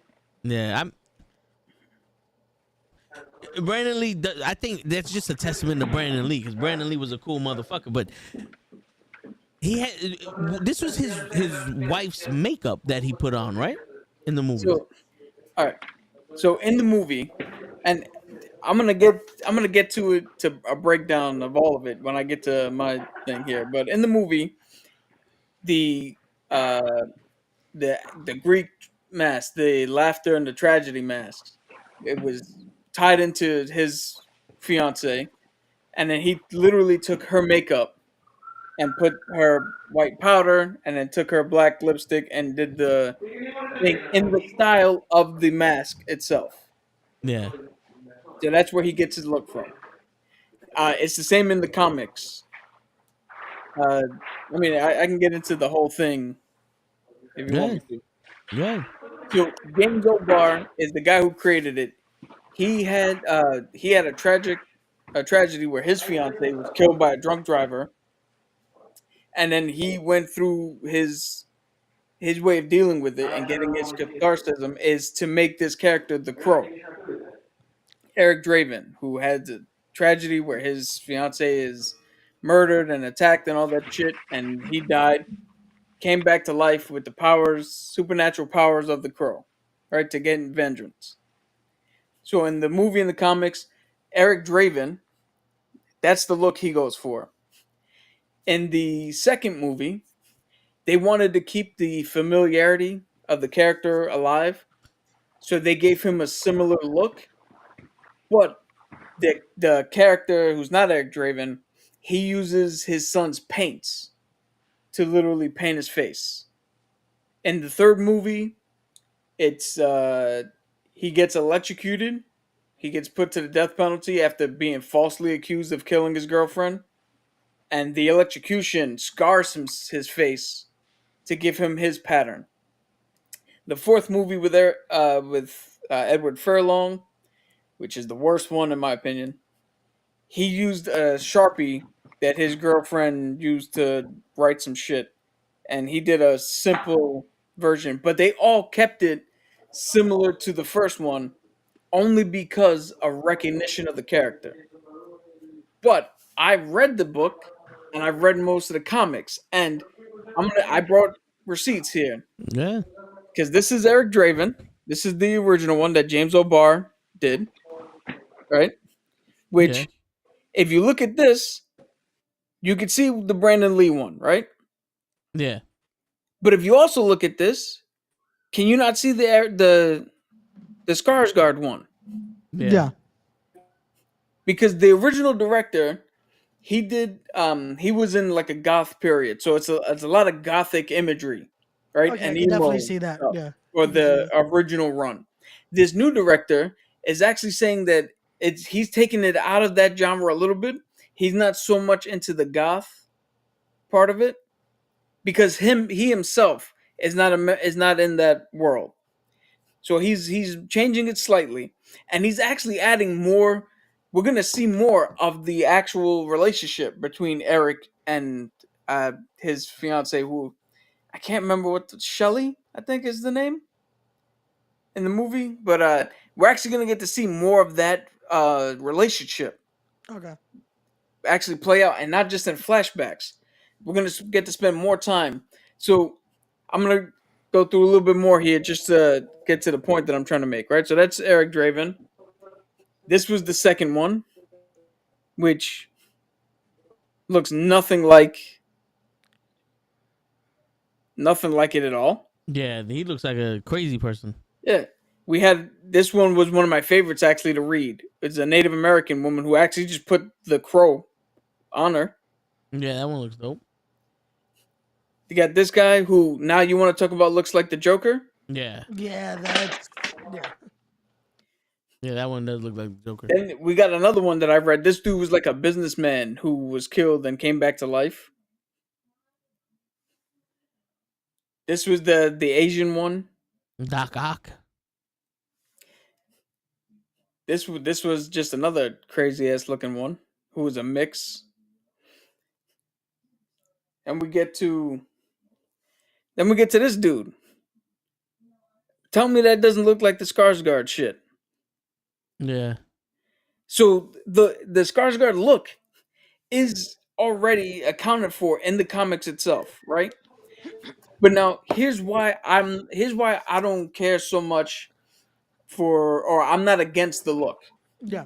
right? Because in the past I would have in other comic books, right? I would turn around and go, "Hey, you have the iconic look of a character. Why change it for the film?" So like Captain America, the Brave and the Bold, or whatever the fuck they're calling it now, Brave New whatever. They changed Sam's outfit. Right? In the show, Sam had his classic shit and it looked good. Now they're changing it for the movie. Why the fuck would you do that? Right? You can make that argument, blah blah blah. Now, this comic book is the exception to the rule. And I say that because this comic was not written as hey, here's a badass superhero with an iconic look that we're gonna blah blah blah blah blah spin it off to movies this comic book is an emotional piece made to have somebody help with their grief over a tragic situation. And this character is not about put on a cool fucking face paint and a leather jacket and go out there and kick some ass. This character is about dealing with grief, dealing with loss, the emotionality, the fantasization of what would I do if I had the ability to strike back, if I had the power to get revenge. Would I do it? Should I not do it? How would I act? Like, there's a whole bunch of shit that goes into this that doesn't it doesn't hold when you put the same arguments as other comic book movies.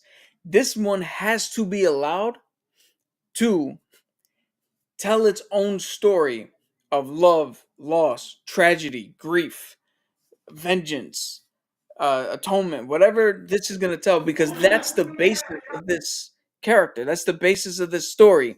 And most importantly, I got to see why he chooses to do the look the way he does, because that ties into it. Now, yeah, you put tattoos on him, and oh, it's the Joker, blah blah blah blah blah. I got fucking tattoos. Toes got tattoos. Ray's kids, half of them got tattoos. You muted, Ray. Oh, I was like, I got a bunch of tats. oh, Ray's got some tat. I've never seen you in short sleeves, bro. So No, yeah. Most And of the you time know- I'm not. Well, in today's day and age, you don't assume anything of anybody. got you. So Ray's got tats. Lay's got tats. Tattoos are a thing, right? So the tattoos, who gives a shit? Everybody has them. Facts. I want to know why he put his face looks that way. Is it tied to his girlfriend? Is it tied to something specific? Is it tied to an emotion? Because if it is, then it's done perfectly. I just showed you 10 to 15. I didn't even show you all of them. I just showed you a handful of looks of how they are done in the comics. Each one tied to the person that they have that tragically passed. I just told you why each one in the movies looked the way they did. So that's what I'm looking for. I'm looking for the story, for the emotionality, for the reasoning, and I'm looking to see if they can tap into with this new version, because it's an updated version, if they could tap into the essence of what the original had, because again, the original came out of real life tragedy. And if I hope that the new director didn't also have, you know, nobody wants tragedy to befell people. Yeah. So if he does have tragedy to pull from, sorry about that, but it'll help. But he doesn't need it. It's not a necessity. But if he could pull something out of it and tell a story that is, we don't need it to be 100% true, because that's not the point of this comic. The first original quote comic, that's not the point of it. It's not the fucking, hey, I came up with a hero fucking 10 years ago and I'm trying to put, that's not the point. If you look at even the artwork, his artwork is not based on James O'Barr. His artwork is not even based on like classic superhero structure of how to draw the human body. He literally, all of his drawings are literally the shit anatomy that you learn in art class, studying dancers, studying statue forms. So the art style is even different than any other comic book that you would read or that you would look. So I'm looking for vastly different things. The look in just in one picture is fine by me. And again, yes, there's an argument to be made that, oh, he's playing specifically Eric Draven, and Eric Draven had this look. Yes, nine times out of 10, I will be on your side. Be like, yeah, the character looks the way it looks. You keep it that way.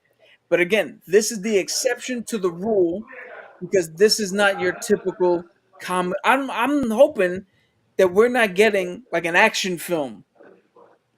Yeah. Like, I want this to be a little more of a character driven drama with some action in it. Yeah. That's Again, my this is why I say if they do it justice, especially with what the role is, what the film is, but that's my worry is what they do when it comes to the actual cinema, not the look. The look, again, there's so much interpretation, which a lot of it is always going to be. So we shall see. plus this is something that we've said many a times. if this movie comes out, right? And I want to make this pledge to everybody, because this is what I will be doing. If this movie comes out and it doesn't live up to what you expect it to be, I'm not even going to say a collective, because it's stupid to put this specific movie into a collective pot. If you, as an individual, sit down in the theater and you don't get from it what you expected to get from it, that's fine. You have the 1994 original one to go back to, and the 1996 City of Angels to go back to, and the third one, fuck the fourth one. Yeah. So I implore you, watch it, and if it doesn't connect the way you think it should, that's fine. Let's not fucking bash the shit. Let's not fucking tear it down. Go back to the original one then. Because again, this is a remake. This isn't we're doing this, we're adapting the source material for the first time. Because if you have a problem, what do you call it? Most people would what do you call it? Trying to find the right words to this, because they did the TV show that you brought up back in the late 90s, which the first 2 episodes just told the movie again. It just redid the movie. And then the rest of the show, he was out. He was still stuck because there was still some shit he had to avenge. And he was just doing like a mission of the week type shit. And that had nothing to do with the comics, nothing to do with the original movie, and it was still good. So we already have an example of this story being adapted in a different way, Yeah. and it's still being good. So to sit there and be like, oh, it's not like this, it's not like that. Again, that's not the fucking point of this. Yeah. Brandon Lee played Eric Draven, and he tragically passed, and we all know that. But this isn't like a Robert Downey Jr. is Iron Man type thing, or Brandon Lee is Eric Draven.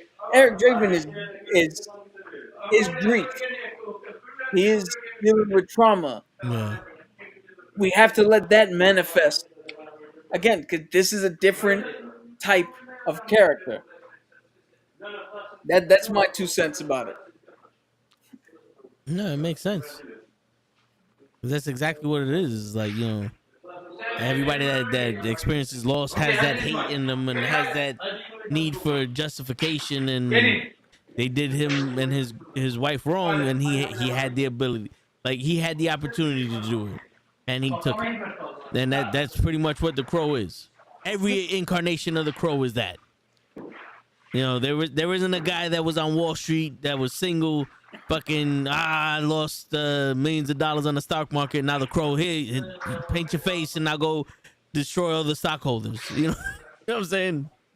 Yeah, no. One of the lady I just showed you, I believe she was the park ranger who they came in and destroyed the park house, and they killed the kid, and she died and came back, and like every single one of them tackles a topic, especially the original one. It's catharsism.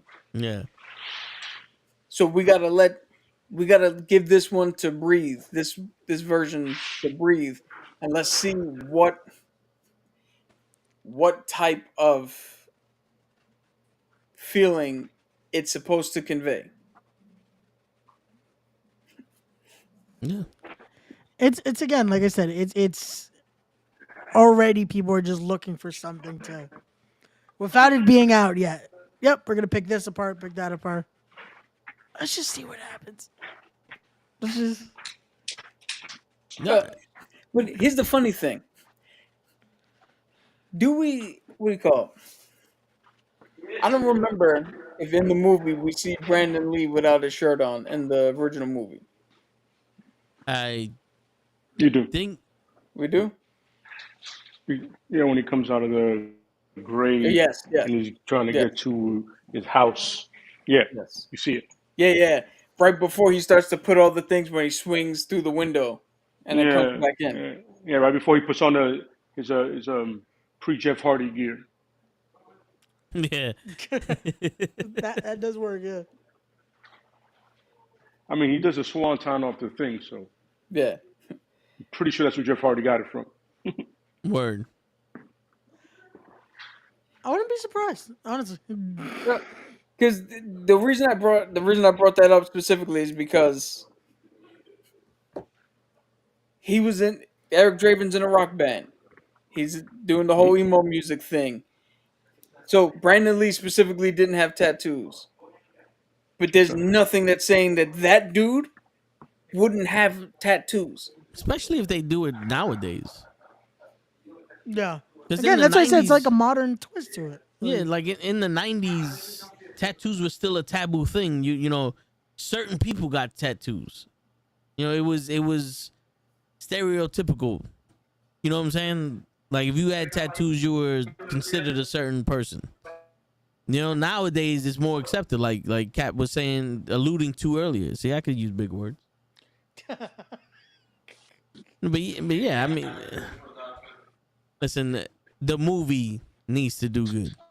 Because, Jason Momoa looked like Conan until you press play on that DVD and you realize that shit wasn't Conan. You know what I'm saying? Yeah, I'm gonna bring this up because I think it was the actress who played Shelley. Or I keep getting the names mixed up, but the little girl in the first one. I'll look it up. She's the one who said that Eric Skarsgård looked dingy and dirty, and it just didn't look right and didn't adhere to Brandon Lee's look. Shelley, yeah. Shelley. So who's the I think the girlfriend's name is also with an S. Sarah? So Rachel Davis? Yeah. So Sarah and Shelley, both S's. Wait, because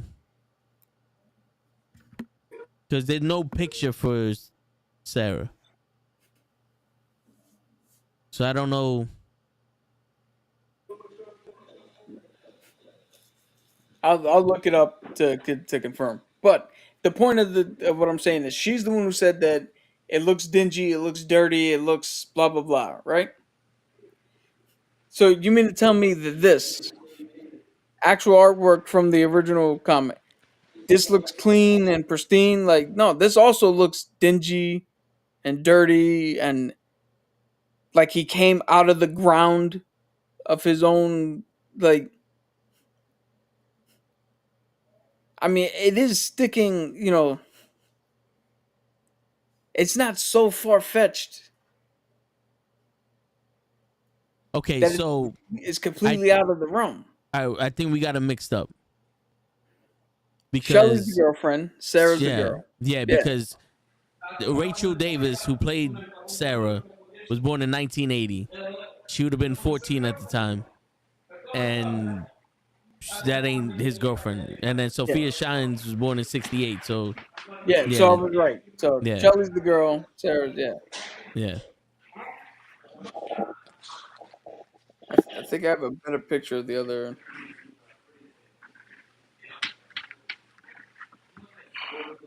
This is all. Again, look at this version here. With the tattoos, the short hair, the face paint. Like this version, again, this is not specifically Eric Draven. Yes. But this look is already established as a look for the character. And again, out of all the characters, this one is specifically and expressly tied to the person that he lost. And that's the thing I gotta see for myself. I gotta see why he chooses that look. If it's done randomly, and if it's done some weird half-hearted way, then I'll come back on here and we'll discuss that. But if it's done genuinely, in a way where maybe Maybe she has a different version of the smiling and tragedy mask. Maybe she does something with his tattoos, and in one of the pictures of the images that she has, there's that iconography or something. You know, if it's tied to her, then I can't hate on it Yeah. because I mean, that's the fucking point. This is just concept, right? This No, isn't no, a film. This isn't like a scene in the movie that they Yeah. just showed. It's a scene. Yeah, So who's that's to not say that? concept. That's the actual first look of film. Who's to say that he didn't put that on his face, put the jacket on, and then go get the white powder and put it on after? But again, he's already white enough. Listen, I'm just saying the nuance is everything on this show, and there's is one picture. Yeah. Now, if they would have showed a scene, and that scene would have been boring, or if he would have been like, "They killed my wife," and he's talking to a therapist, and he's the Crow, then it's like, wait a minute. You know what I'm That's a saying? reach. It's like, Yeah. ooh. No, this isn't the way that we know this. You know, but you gotta let people do their thing, because this is a reboot or a remake, but it's not a scene for scene remake. Like, Yeah. no one is expecting them to bring a fucking 100% lookalike of Brandon Lee and the guy who played the bad guy. Like, everyone looks exactly the same as they did in 1994, and we're just gonna read the script over. Yo, And let me tell you right now, I think it's Gus Van Sant. He did Psycho, right? A remake of Psycho with Vince Vaughn and Anne Heche. He wanted to do something different. The studio nagged him to do essentially a remake. Like, so he did shot for shot just to spite them.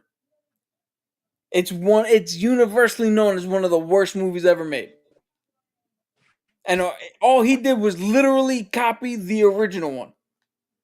So if you think that one is one of the worst movies ever made, then you think the original one is one of the worst movies ever made. Because it's literally the exact same fucking thing. See? So I don't know what to tell you. The fans wanted John Krasinski as Mr. Fantastic until we got him up on screen, and now we're like, Pedro Literally Pascal. the Let's worst see- Mr. let's see how you- Fantastic we had. Nah, I don't say the worst. Nah. Yo, he got his That team dude from killed. the one with nah. Well, yeah, he's an idiot, but the one from that one with the worst Doctor Doom ever. Yeah, John. Fan Four Stick. Yeah, what the fuck is his name? I just had his name on the guy from War Dogs. Whiplash. yeah, Whiplash. Was he in War Dogs? I think he was in War He's in Dogs. Maverick. Yeah, Yeah. Miles Teller. There you go. I mean, that movie got worse the minute they introduced Doom. That movie is like Full Metal Jacket. In the beginning, before they get out of boot camp, it's a good movie. It's a decent movie to watch. But once they introduce Dr. Doom, pack it up, send it off, they destroyed it. One lump or two, 17. You fucked up the coffee. We don't need that. Yeah, sir. I didn't want sugar. I wanted coffee. But yeah, I mean, when is this movie supposed to come out? Later this year, I think. Later this year. All right. Yeah, June, July. We're going to be there to watch it. And we're going to be here to review it. And Ray is going to come with face paint. June 7th is yeah, the initial June release 7th. date. June Tao. And I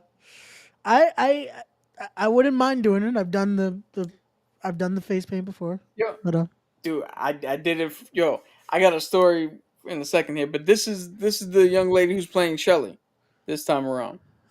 oh, okay. So clearly they're going in a different direction. Yeah. But Can't rain all the time. dude, I did 1 year when I was working in a nursing home, I dressed up literally as the Crow. But I did my version where I had the face paint, but I still was in my suit because back then our uniform was a suit and tie. Got you. So I had a dress shirt, the slacks, a black tie, and my black long rain jacket. And I went to work like that. And the director of nursing, the assistant director of nursing at the time, she was obsessed with my look. Every time she came by, she had to stop and look at me for a few seconds, and she would laugh and all that. She thought I was a clown, Wow. and she thought it was hilarious. Me sitting at the desk painted like that.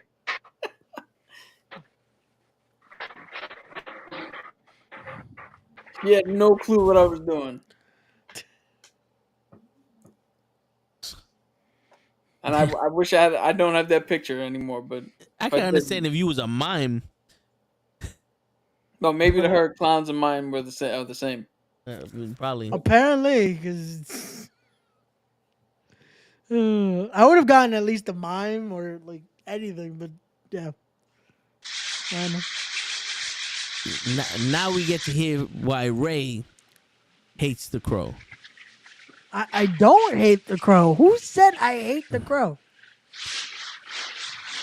I don't know. That was the consensus. That's why Lay came on here. He said he was ready to debate you. But I never said I hated the Crow. It's a great fucking movie. You didn't have that energy when you was interviewing Cotton Candy Girl. This is a conversation for off the air.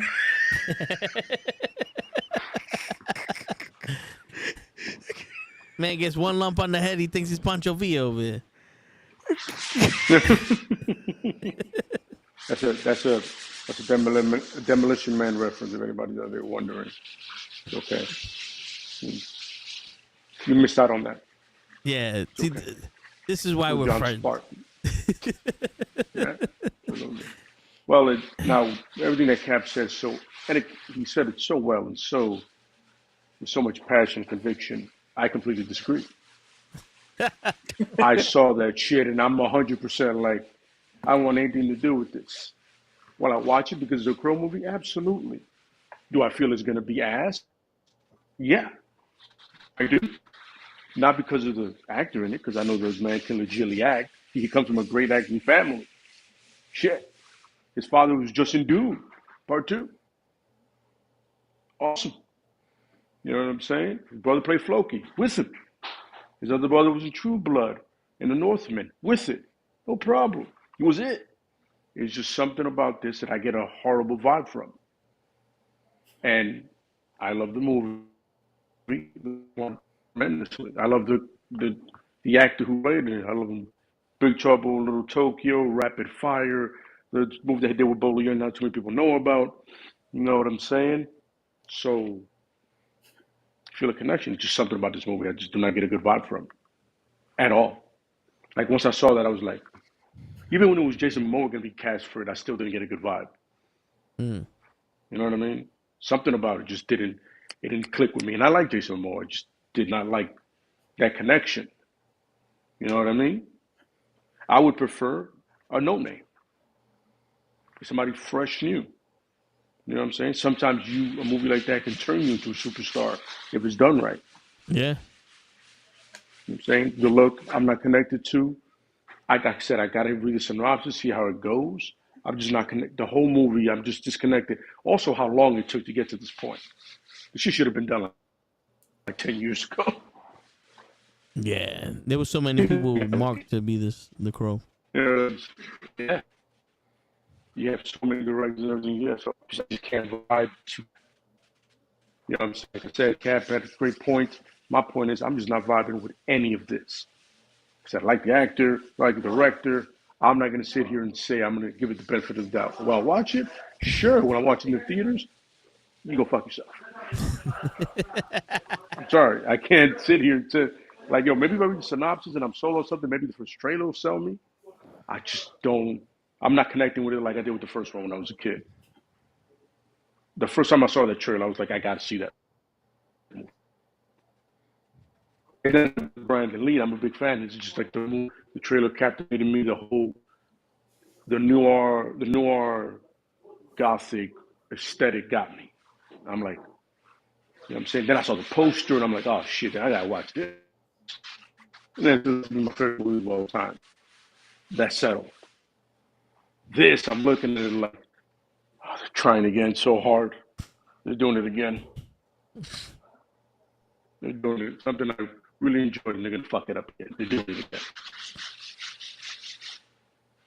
And I just get that feeling. I don't want that feeling, but I get it. You know what I'm saying? So, And at the end of the day, The Crow isn't necessarily an action movie. It's a love movie. It's a romance, really, honestly. You know what I'm saying? Yeah. So I'm just here saying, like, I don't know. Not vibing with it, not seeing it. And I'm trying, open. But the last time I did that shit, I wanted to see a movie, and I was like, well, that was crap. But that's Every Multiverse of Madness, I had a feeling it would be bad, and I saw it, and I was like, I was right.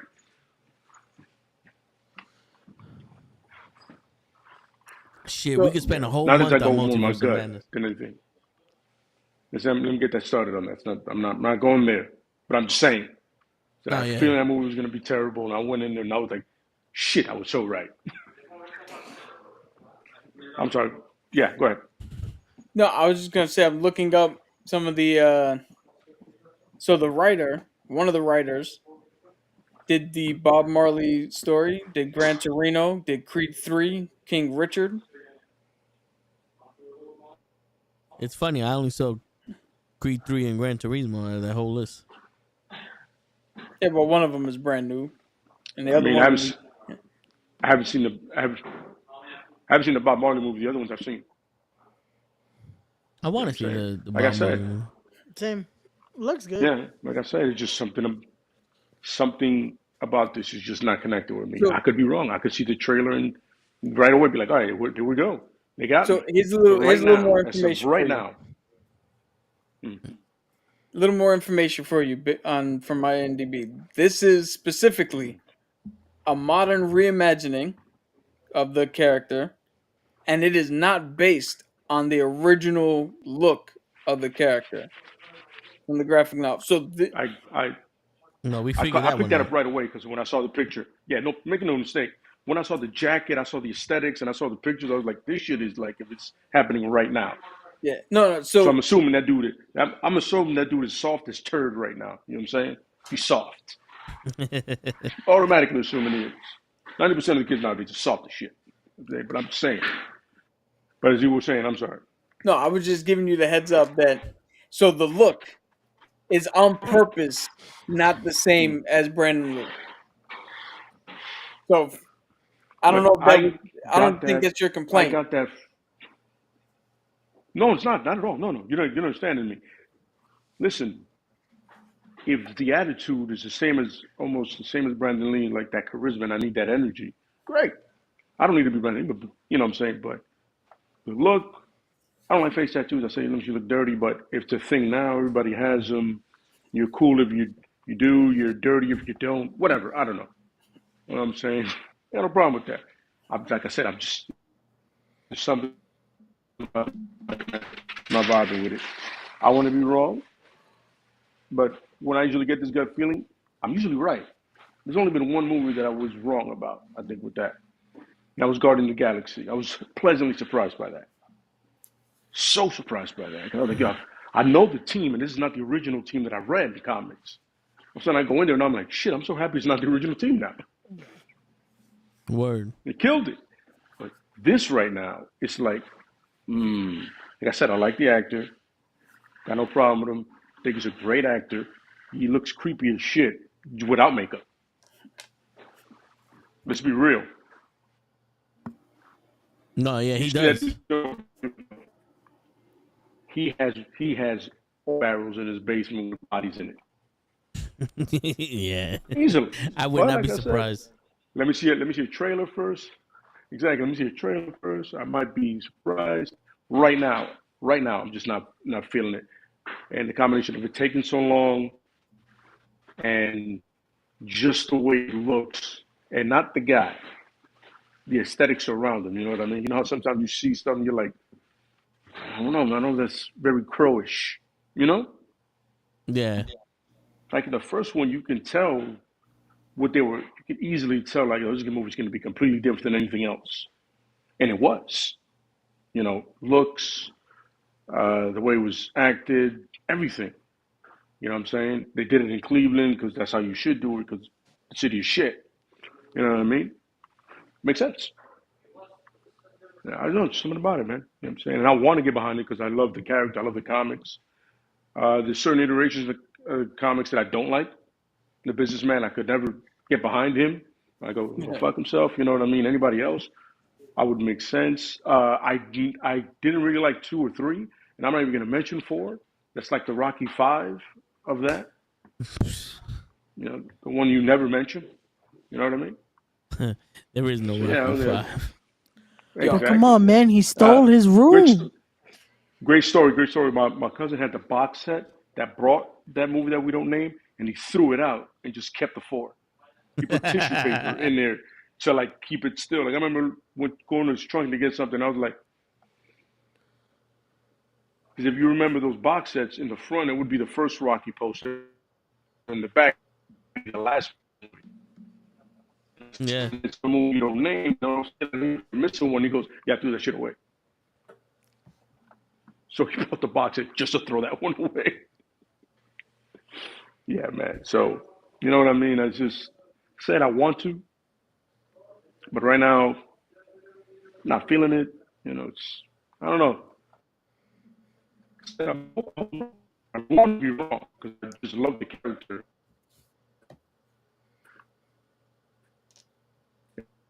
Well, we hope you're wrong too, because we're getting tired of these movies that look bad and are bad. Ever. We want good movies. We want good movies. Like that should be the consensus, is just wanting a good movie, and yeah. And that's Absolutely. You want to spend your $35 to watch a good movie. You know what I'm saying? You want to drop it, but watch that movie, and it'd be good. You know what I'm saying? Hopefully, it's not like The Dark. It ends easy, quicker. You know? Word. I go, now it's over. That's it, right? No. I tell you one thing. I don't want to come out this movie theater and be like, oh shit, they already put in production part 2 because this movie was so good. Like, no, you put part 2 in because you had a plan for part 2. You don't put part 2 in because this one made you money. Make another good movie. Funny thing is, you don't know how Hollywood works. Funny thing is, I was about to say that is legit how it starts happening. It's like, oh, we're making money. That's exactly what happened with the City of Angels, Crow. They didn't have a plan. They just did it because the first one made money. Shit. Yeah, to this day, I can't name the guy that started that. Neither can I. I think his name is Vincent something. It was me. We knew it all along. I don't remember anything else. It's like Vincent Perez. You are. Vincent Perez. Shot in the dark. Look at that motherfucking shit. Yeah. Shit. I don't need a Fast and the Furious Crows. It's like, oh, Fast X did so well, we're going to cut Fast 11 into 12 pieces. When is it supposed to drop? 2029? What, the Crow or Fast X? So the Crow, 2029, right? That's when it drops? No, it's supposed to be this year. No, it drops in June 7th. Really? Yep. Yeah. Wow. Like Samsonite, I was way off. Yeah. You know what it is? Like, they're going to let him sing his songs. They're going to be like, yo, Crow, we got to win this race. We got to win this race. Ray doesn't understand that reference. No, yeah. But seriously, you don't understand that reference? Lemonade, that cool, refreshing drink. Damn, you never watched Eddie Murphy stand up, bro? I did, but How do you I'm not drawing a- remember him talking shit about Elvis? Motherfucker was so good. Yeah, They put him in that was movies. like He couldn't one act. of the yeah. I think it's selling for most people that are not white. They love that shit. They were like, yeah, Elvis was always trash. Just stealing shit. Yeah. I know people who love Elvis and they saw that Elvis movie and they go, just stealing shit the whole time? Yeah. Duh. He took around black folks. He just took everything they had. That's how they did it back in the day. They named it his. facts. Absolutely. But moving right along, it's a great stand-up. Everybody go watch that. Go watch it. Any of the Eddie stand-ups. Don't do yourself just. By the way, do me a favor. Don't be so sensitive when you watch it. Yo, Yo, I was I gonna was say. just about to say the same yeah. shit. Very, You know, yeah, you very different. you know what the Very crazy different. shit is that You that's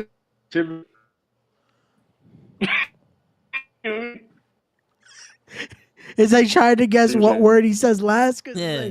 it's like, the crazy shit is that Cedric the Annotator was saying that Eddie Murphy isn't a good comedian because the shit that he said back in the day you can't say now. But I guarantee you, if you played Delirious in front of everybody nowadays, they'll fucking die laughing. as they should, bro. It's still one of the fucking bro. Yo, It's- dude. The shit he said is funny. The fuck all the don't be so sensitive. Yo, fuck. I want people to be sensitive when you watch that, so you can break your heart. watch those two. Yo, if you can't find those two fucking stand-up specials funny, go fuck yourself. The word. And Ray, you got to rewatch it because apparently you didn't understand the joke. I did not remember the Elvis joke. I can remember Shit. the fucking Goonie Goo Goo like nothing. Everybody knows Goony Google. But Gus, but I thought I learned some Puerto Rican ice shit, cream. Gus. I got some. You brought Bigfoot in my house, Gus. I got some. Hamburgers and ice- Franks, Gus. When I burn you burn down my backyard. Shit, one of my favorite parts is when he's talking about Michael. So I've Yeah. learned that love is my possession. Tito, stop. Oh Shit. man. But yeah, man. I mean, Eddie Murphy should have played the Crow. And on that note,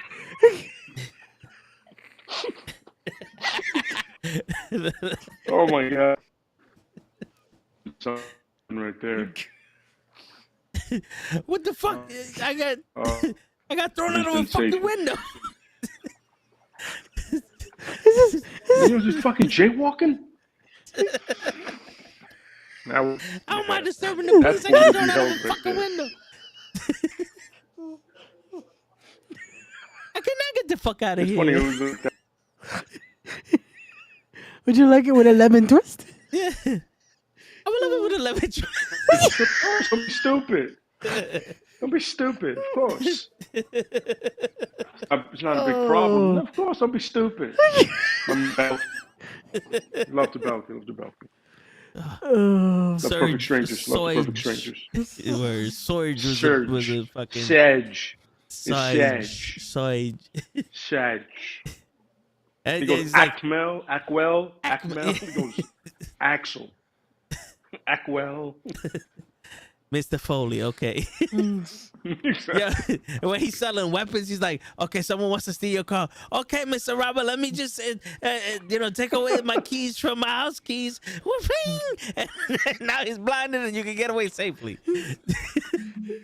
Because the robber's going to wait for you to, disconnect the car keys. Because, thieves are patient. Yeah, especially when you offer them a tea with an espresso with a lemon twist. with a lemon That twist. lemon Just get the twist. lemon twist. Lemon twist. Ah, don't be stupid, of course. No, stupid. man. The best line. Hey, so my get the God. goddamn ass out of the way.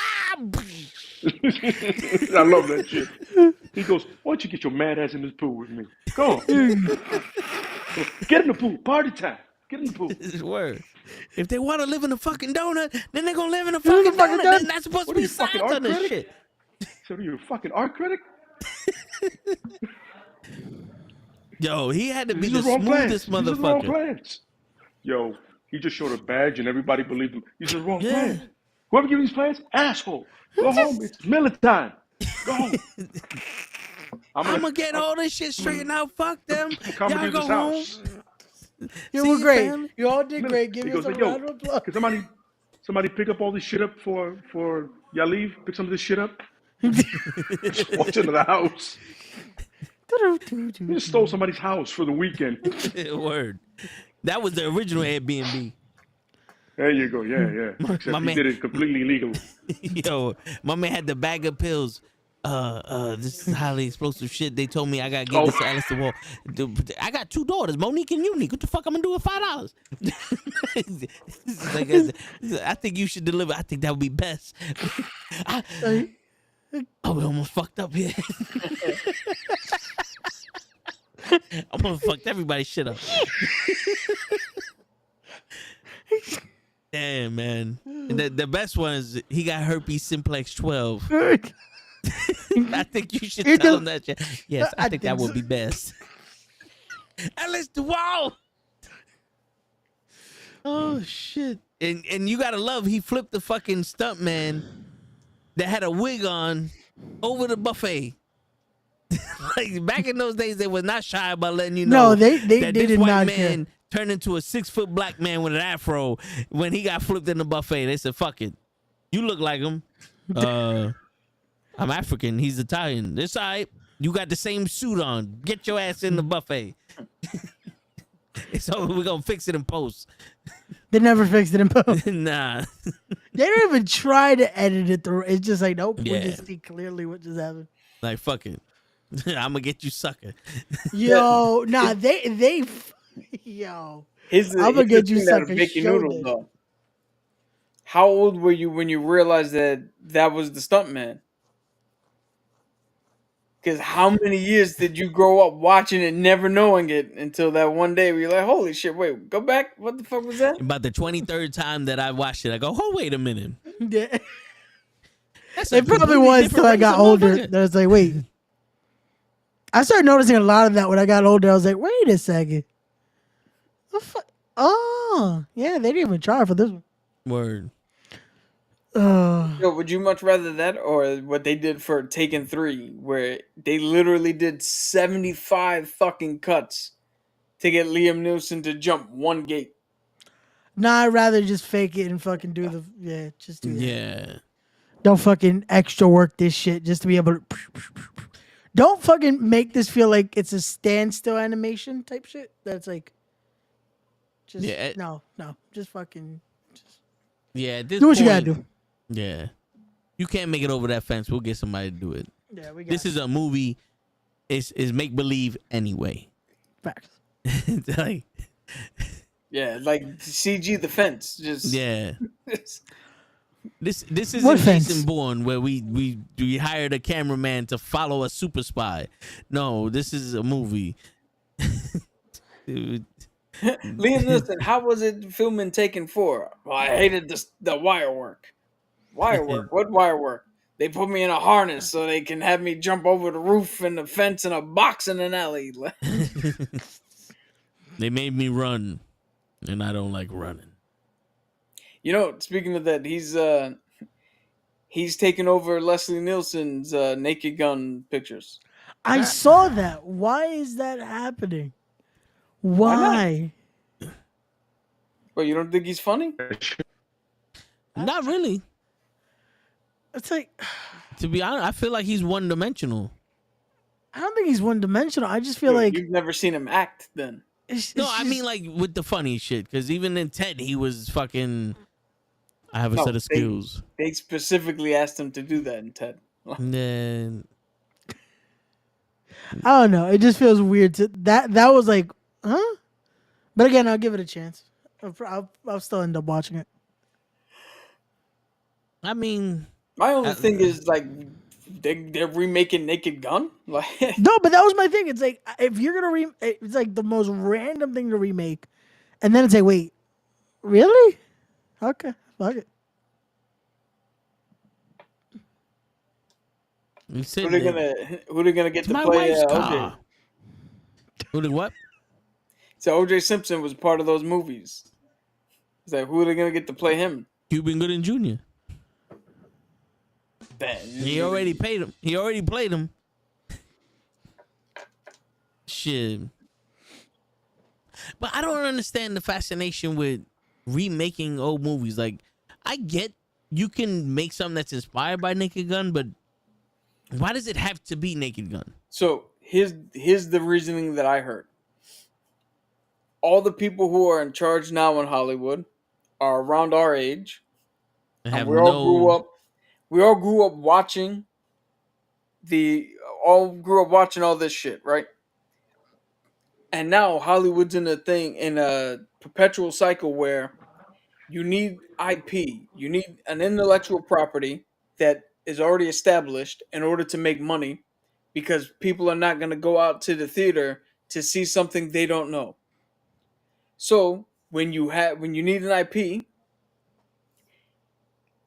and you're a fan of the old school shit, you just turn around and go, "Well, let's remake the old school shit for a new Yeah. audience," instead of coming up with something new.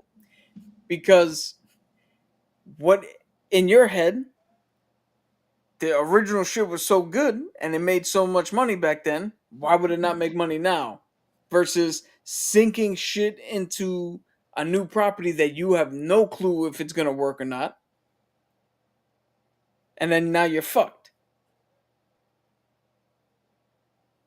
Because it's a lot easier to sit in front of a board and go, "Yo, I gave you Naked Gun, I gave you Ghostbusters remake, I gave you the Crow remake. These are all should have hit. The fans are not coming out. It's everybody else's fault. I gave all these things are marketable." Rather than sitting in front of the board going, "Yo, we tried 6 different brand new movies, none of them worked." You can't blame the audience on that. They're gonna be like, "Well, nobody wants to see new shit."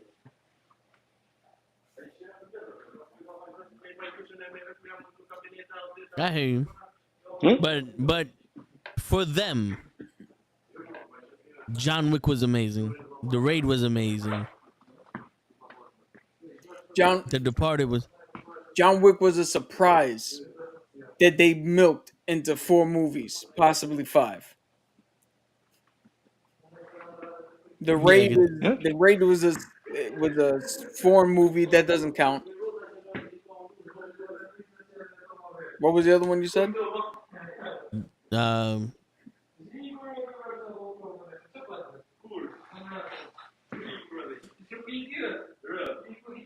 Could have gone with the Bourne movies. The Bourne movies had a slight run, but nothing. They're not like in the zeitgeist like John Wick is. oh, The Departed and shit like that. The Departed is a remake of a foreign movie, Internal Affairs.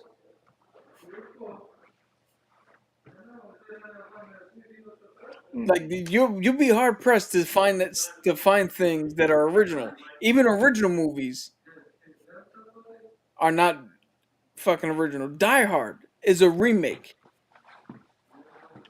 Frank Sinatra did a movie that was based on the book that Die Hard is based on, and Die Hard is, I think, no, it's not a remake. It's a sequel. It's supposed to be the sequel to Commando. Yeah, but it's actually a sequel to another movie, like I said, that Frank Sinatra did.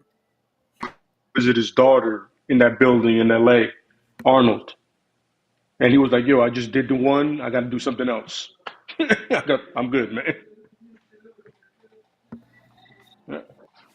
Yeah, you'd be hard pressed to find anything that's completely original. Even Rambo was a novel that they turned into that, and then they turned Yeah. it into a franchise. Yeah. In which, yeah, he was supposed to die because he dies in the Yep. book, Yep. and Hollywood was like, "Nah, we got to spin this into many more movies, keep him alive."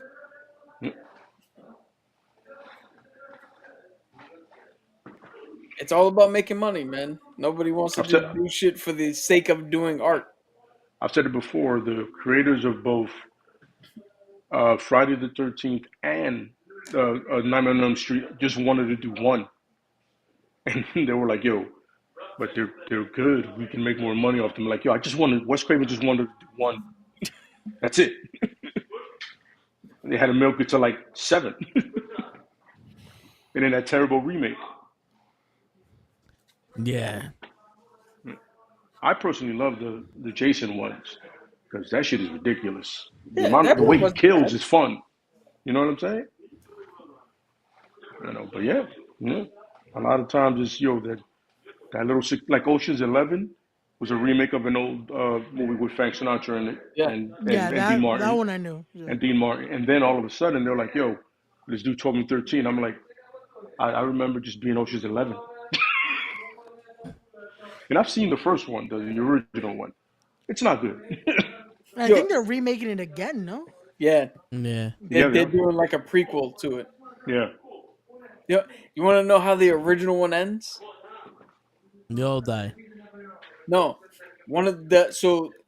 the original one, they all in their friend group. One of their friends died because of the casino, so they decided to rob it and give all the money to the family.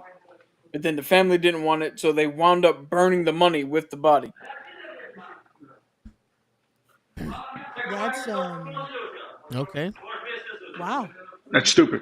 That's Just say it. It's stupid. very You see, in this one, nobody anticlimactic. Like dies. the fuck. Yeah. In this one, in this one, nobody dies, and it's just a fun movie. Yeah, I don't know I've what never heard anybody. I've never heard anybody say anything bad about Ocean's 11. Ocean's 12 sucked, but 11 and 13 were not bad. No, I didn't like 13. Now, Ocean's 8 was some hot garbage.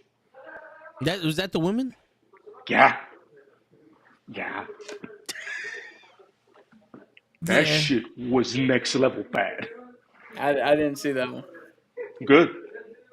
Good, sir. Good on you. Oh. She's like, You just win. Don't go out of your way to, don't even make it a background thing. Like, don't put it on the background. Put something old school on for background noise. Yeah, that shit was bad. But I'm saying is, like, I've spoken to people that I know from all over the world. Go, yo, they all love Ocean's 11, and yet no one likes the original. This is one of those moments where the remake was better than the original. You know what I mean? Yeah. See, I don't have a problem with them remaking a bad movie. Like, yo, we could make this so much better. That's what I always thought about. I'm with you on that one. If that shit was terrible back then, maybe we can, freshen it up. You know what I mean? Yeah. I'm with that. But don't take a great movie and then go, you know what? I think I got something for that. You don't. You tried. They have, and it failed. That's why 8 scripts went through and nobody ever did it. Yeah. You know what I'm saying? Shit, that's why Blade is having a difficult time. that is. Shit. Yeah. That is a fucking... Yo, you know what's funny? You know how heartbreaking that is? To know that movie's having a hard time getting off the ground when it started the MCU? Yeah. Yeah. If anybody wants to argue with me, bring it. I got receipts for days. How would Somebody the Duck legit started goes, the MCU? no, it didn't. Sir? Howard the Duck defended us. That movie doesn't do good. That movie doesn't do... Oh, my God. Bro. It's funny in that movie for all the wrong reasons. Howard the Duck beat up Thanos. Yeah, Dolph Lundgren's Punisher was the true first start of the. Man.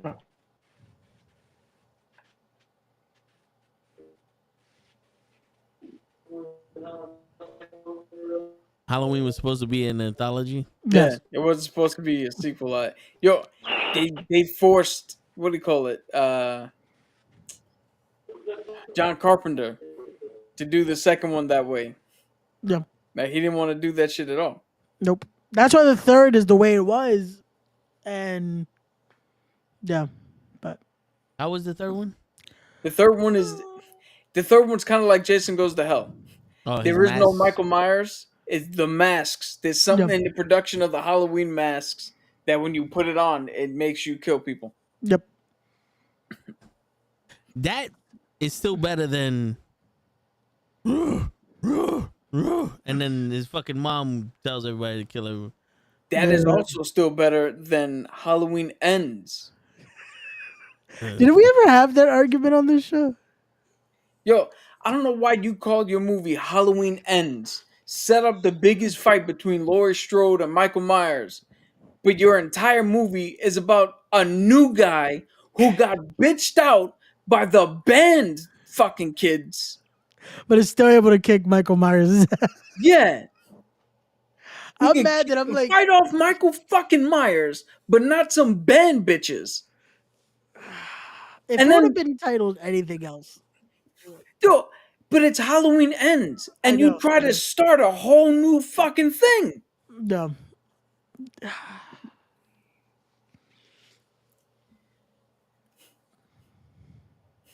Yo, I don't ever say this because I know it's not the actor's fault. It's the writers, the directors, and all that shit. But that is the one time I want to find the fucking the actor, and beat his ass. I gotta avenge Mike. I gotta avenge Mike. This is for my homie Michael. You ruined it. You ruined it, Austin. You ruined it. Yo. That's the one I didn't. That's the one I did not see. Yo, the same way you said I shouldn't watch Ocean's 8, do not ever watch that movie. Yo, I've never seen Cap yell at a TV for a criminal getting killed the way that they did that fucking crazy dude. They thought a 5'2". No, that's the second one. That's Halloween, they thought a 5'2" crazy man wearing a fucking hospital gown was Michael Myers. Oh, that's Halloween Kills, right? That's Halloween Kills. Yeah. I gotta preface The whole thing.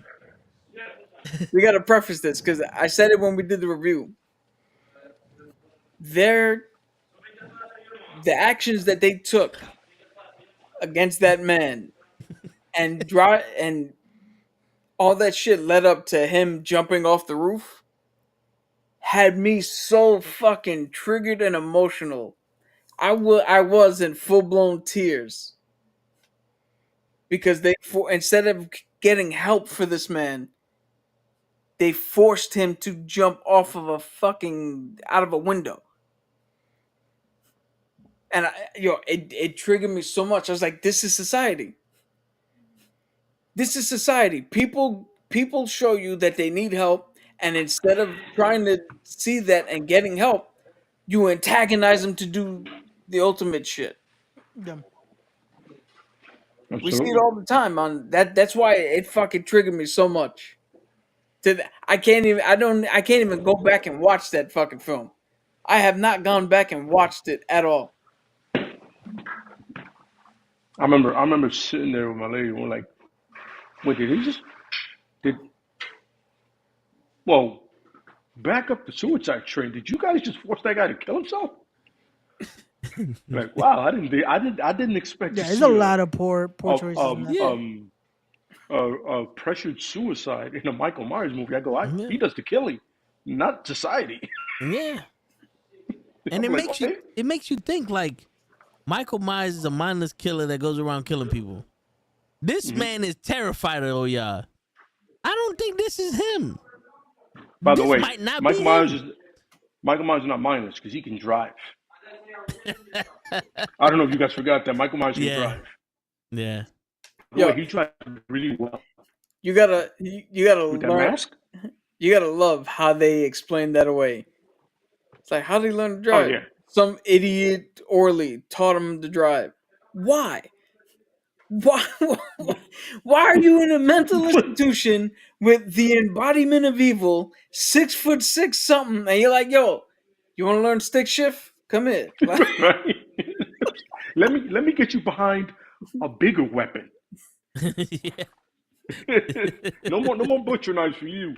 Let me get you behind a real mass weapon of destruction. Yo, I want to put this out as a PSA. For anybody who drives crazy, who drives over the speed limit, who cuts people off, and all this other stupid shit in the car, Michael Myers was in an insane institution. An orderly taught him to drive, and you know what he did? He obeyed all traffic laws.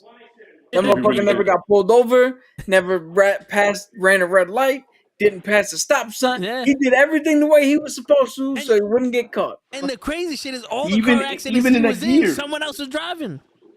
Yep. And then think about the gear he's rocking, and he was never stopped.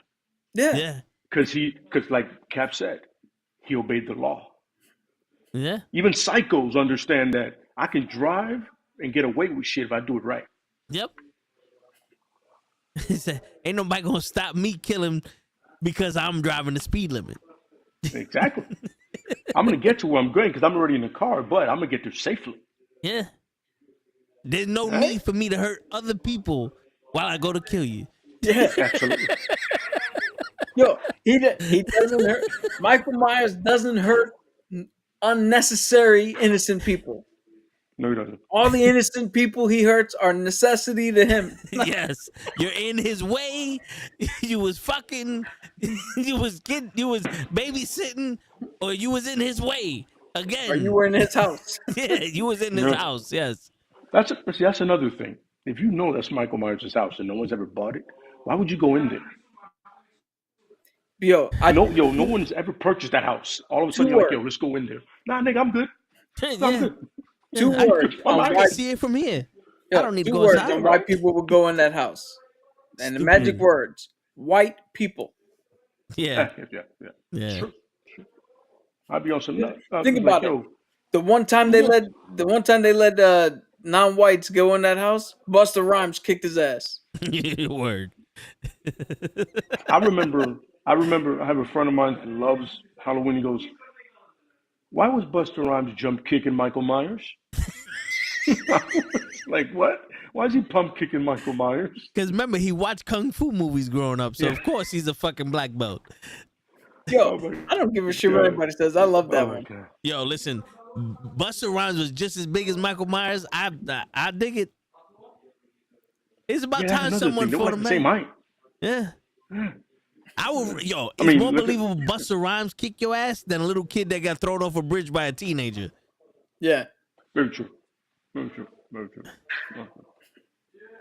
That shit was just, I always remember like, Busta Rhymes have an album coming out, but then back then he had like an album every 2 weeks coming out. So, he had to be in the movie. Yo, Yeah. Busta Rhymes is the greatest rapper alive. I said it. Hey.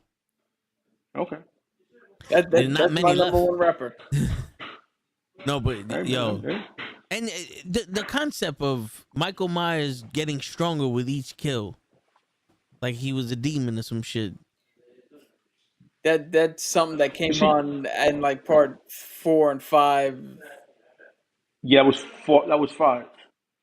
That was more of him being like in that Yeah. cult The thing. Cult Yeah. of the Red Rose or some shit like that. Yes, But- yeah, some dumbass shit like that. That's like when you write an essay and the teacher goes, "Explain yourself further." Nah, you got the gist of it. We don't need to know why this motherfucker is so powerful. Or when you turn around in a math class and you're like, all right, 2 + 2 = 4, and they're like, show your work. I'm like, no, I here's the equation. Here's the Yeah. answer to that equation. If Yeah. I show the work, why? Why? Yeah, Like, you don't need any more than that. Yeah, my apples look like oranges. I can't show you this work. Yeah. Just look. Here, I got 2 fingers, and I got 2 fingers. I put them together. I made 4 fingers.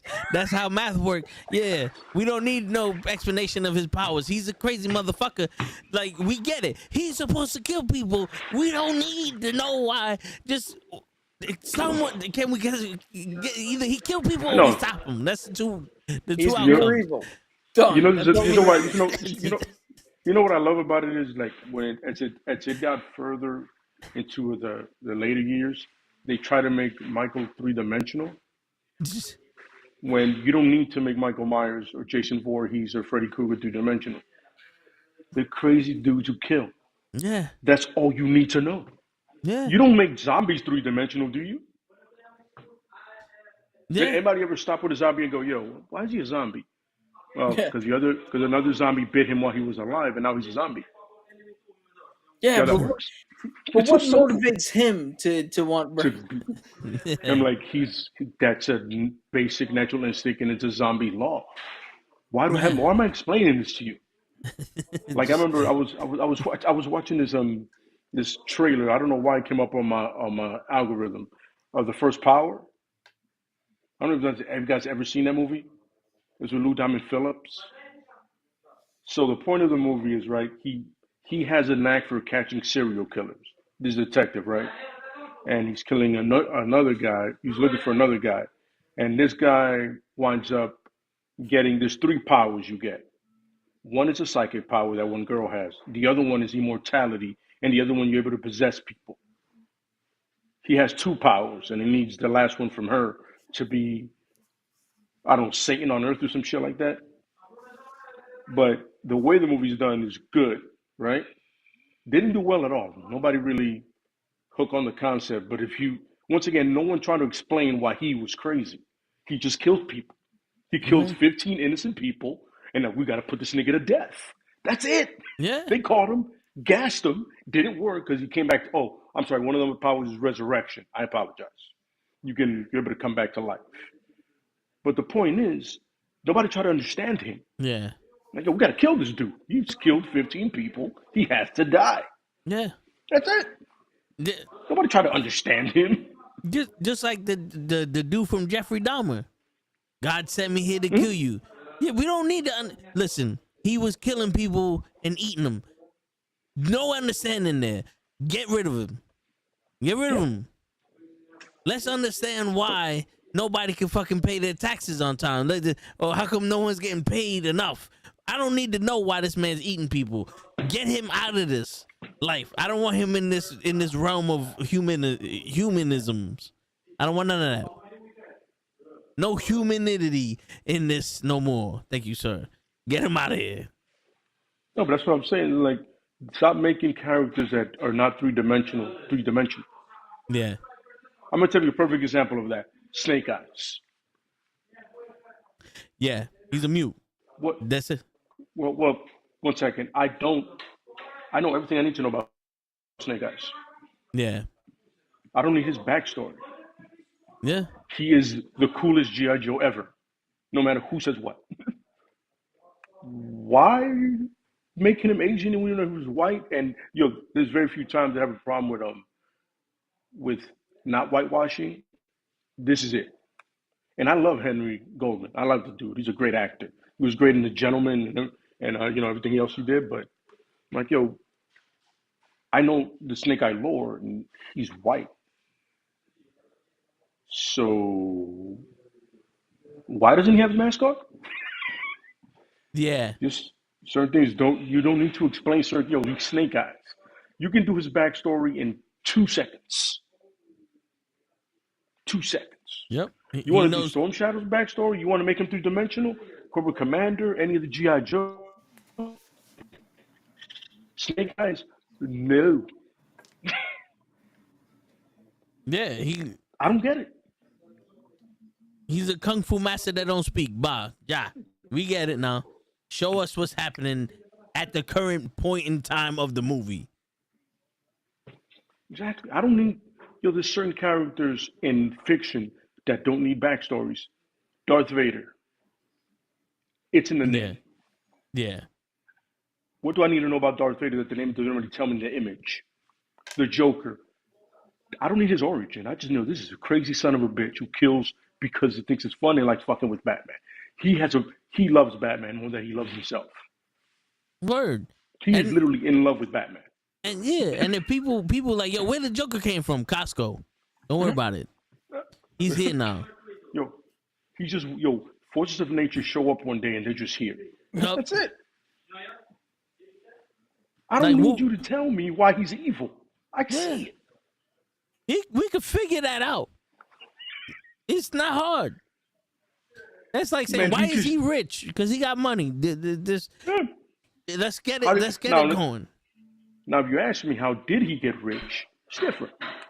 I still don't want to know how the Joker got crazy. I don't need to know that. I appreciate the fact that he is, and he makes shit interesting. That's it. Yeah, I appreciate you. I appreciate that Darth Vader went through the shit that he did, and now I'm here. When I first saw Darth Vader, I was here. I didn't know shit about him. I knew this dude was evil, and he looks it, and he's a badass dude. That's it. That's the bad guy. That's all I need to know. Word. They're trying to stop that guy. I don't need anybody to be three-dimensional unless it's absolutely necessary. You don't need that with horror villains, except for like the Saw guy, the guy from Saw. That makes sense. John Yeah. Kramer. Like you're just making crazy ass traps for no reason. Now you got to explain that, brother. Yeah. You got to explain that. How does Now one on get the in other this? hand, yeah, on the other hand, a nigga just with a hockey mask wielding a machete. I get it. You're crazy. Yeah. Yeah. You have been through some shit, and you need to be stopped. Yeah. Well, first you need to kill a shitload of teenagers that are annoying, and then you need to be stopped. Word. I'm just saying, everything doesn't have to be explained. Stop that. Sometimes it's even better not, you know how much fun it was not to know the Joker's origin for so long? Yeah. It was just like, oh, he's just crazy. Oh, he dropped into a vat of acid, but that doesn't explain a lot of it. But I'll take that. That's how he got his face. Yeah, even Darth Vader, I finally heard his backstory, I was like, oh, he was a whining bitch before. I kind of liked him when he was just Darth Vader. Yeah. You know what I mean? I don't give a shit about Anakin Skywalker. Word. Fuck him. Give me some Darth Vader. I always say the same thing. I don't care when it starts. I want Iron Man and Batman. Shit, we heard Batman stories I don't too many need- goddamn times. Yeah. Oh yeah, absolutely. But the rare exception is I do need Peter Parker because there's so much Peter Parker in Spider-Man. You know what I mean? Yeah. Like he lets out who Peter Parker really is through Spider-Man being sarcastic because he can't do that as a dork. You know what I Yeah. mean? No, yeah. Even though in the animated series he was brolic, son, but people don't remember that. The one in the '90s, I was like, yo, Parker was jacked. I don't know if anybody remembers that. Oh yeah, he's picking up cars Shit, and I shit was like no like- problem. I'm talking about in his regular school gear. I was like, so no one's gonna mention the fact that Peter Parker's a little more jacked than the skinny kid. Nope. We're not gonna. No one's gonna point that out. Copy that. No problem. They don't see color there, like. Apparently. Now, but at the end of the day, the whole point is not everybody needs to be three-dimensional. We No, don't yeah. have to understand everybody. Yo. Yeah, just Michael Myers and Michael Myers. That's it. Yo, when the Matrix came out and it was they put you in this thing to control you and now you're in the real world. That's all we needed. Yeah. Matrix 2 and 3 came out. Oh, they're fighting? Awesome. you over explain this. Like you over explain like yo yeah, we got the gist of it. He's the one, they're the twos and bloodline. We don't need this other shit. We don't need binary code. We don't need none of that. I don't need to know none of that. I'm not trying to hack in this shit. It tastes like steak. I don't need side and everything missions. else I don't need tastes like side chicken. missions. Yeah. Yeah. I don't need to do. I don't need to do side missions. When 4 came out and we saw that piece of shit, I was like, oh my god. Yeah, that was bad. That was Wow. I was like, yo, Keanu, you're lucky you got John Wick. yeah, yo, dude. That was literally. You want to explain this a little bit more? Nah, son. My explanation is horrible. Why Yo, do I you go into remember the telling store? He somebody, knew this yo, shit. Don't worry about it. I wish the Matrix would have been one off, just to keep its lore. You know what I mean? Like just to Yeah. keep that. Even John Wick, just to keep that. Like, it's kind of ambiguous. You know what I mean? Like he was the one for what? And then you hear about the Continental, and then John Wick, and that's it. Like, yo, Yeah. I wonder what the fuck the Continental was really about. What's the backstory to that? I mean, don't get me wrong. I'm happy they expanded on John Wick's end, but the Matrix, they just kept it as one, man. I keep saying that Yeah. shit. Like, just leave it as one, man. So you're on something like that was just a dope movie. Yeah. There's people to this day that question if they're in the Matrix, Seriously. which I love. Oh, and You know what I'm saying? speaking of the mate, I saw the Barbie movie. Do not like. Did you see it? Not a need to. There's no need to. Like it's I had stupid. I had And no interest. yeah, I only watched it because of what everybody was saying about it, and then someone said, "Oh, it's related to the Matrix," and I looked at it. I said, "No, no." The fact that you fucking said the word Matrix in association to this movie is because you're listening to Andrew Tate, because that's the only Matrix I can see you trying to correlate to this. There's no Matrix, like no Keanu Reeves Matrix in this movie. Believe me. How the fuck Believe was that. it supposed to be This is- related? This is more related to Toy Story than it is to fucking Matrix. I have no idea, but nah. Because she went out of the Barbie world to go find the owner of the doll because she started feeling shit. And she had to make the owner of the doll feel better so she could go back to normal. Stupid. It's stupid. So she was actually the Barbie figure. Yeah. Like, yeah, all of them are Barbie figures. And she goes into the real world and find out it ain't the way you thought it was. And Ken is stupid. And he stays stupid. And then Ken goes, I did all this shit for you because I love you. And Barbie goes, that's nice. I don't like you and I want to be out of here. I want to leave. I mean, that is the story of Ken. Yeah, but I mean, it's just, it was one of those, really?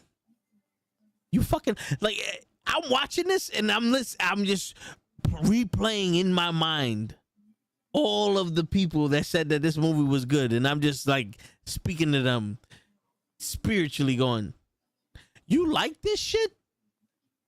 You like this shit? Nah." Yep. You can rest easy knowing that Ryan Gosling has got an Oscar nomination, and Margot Robbie didn't. So, I mean, I can understand why. And on that note, ladies and gentlemen, it's your friendly neighborhood knuckleheads signing out. Peace, everybody.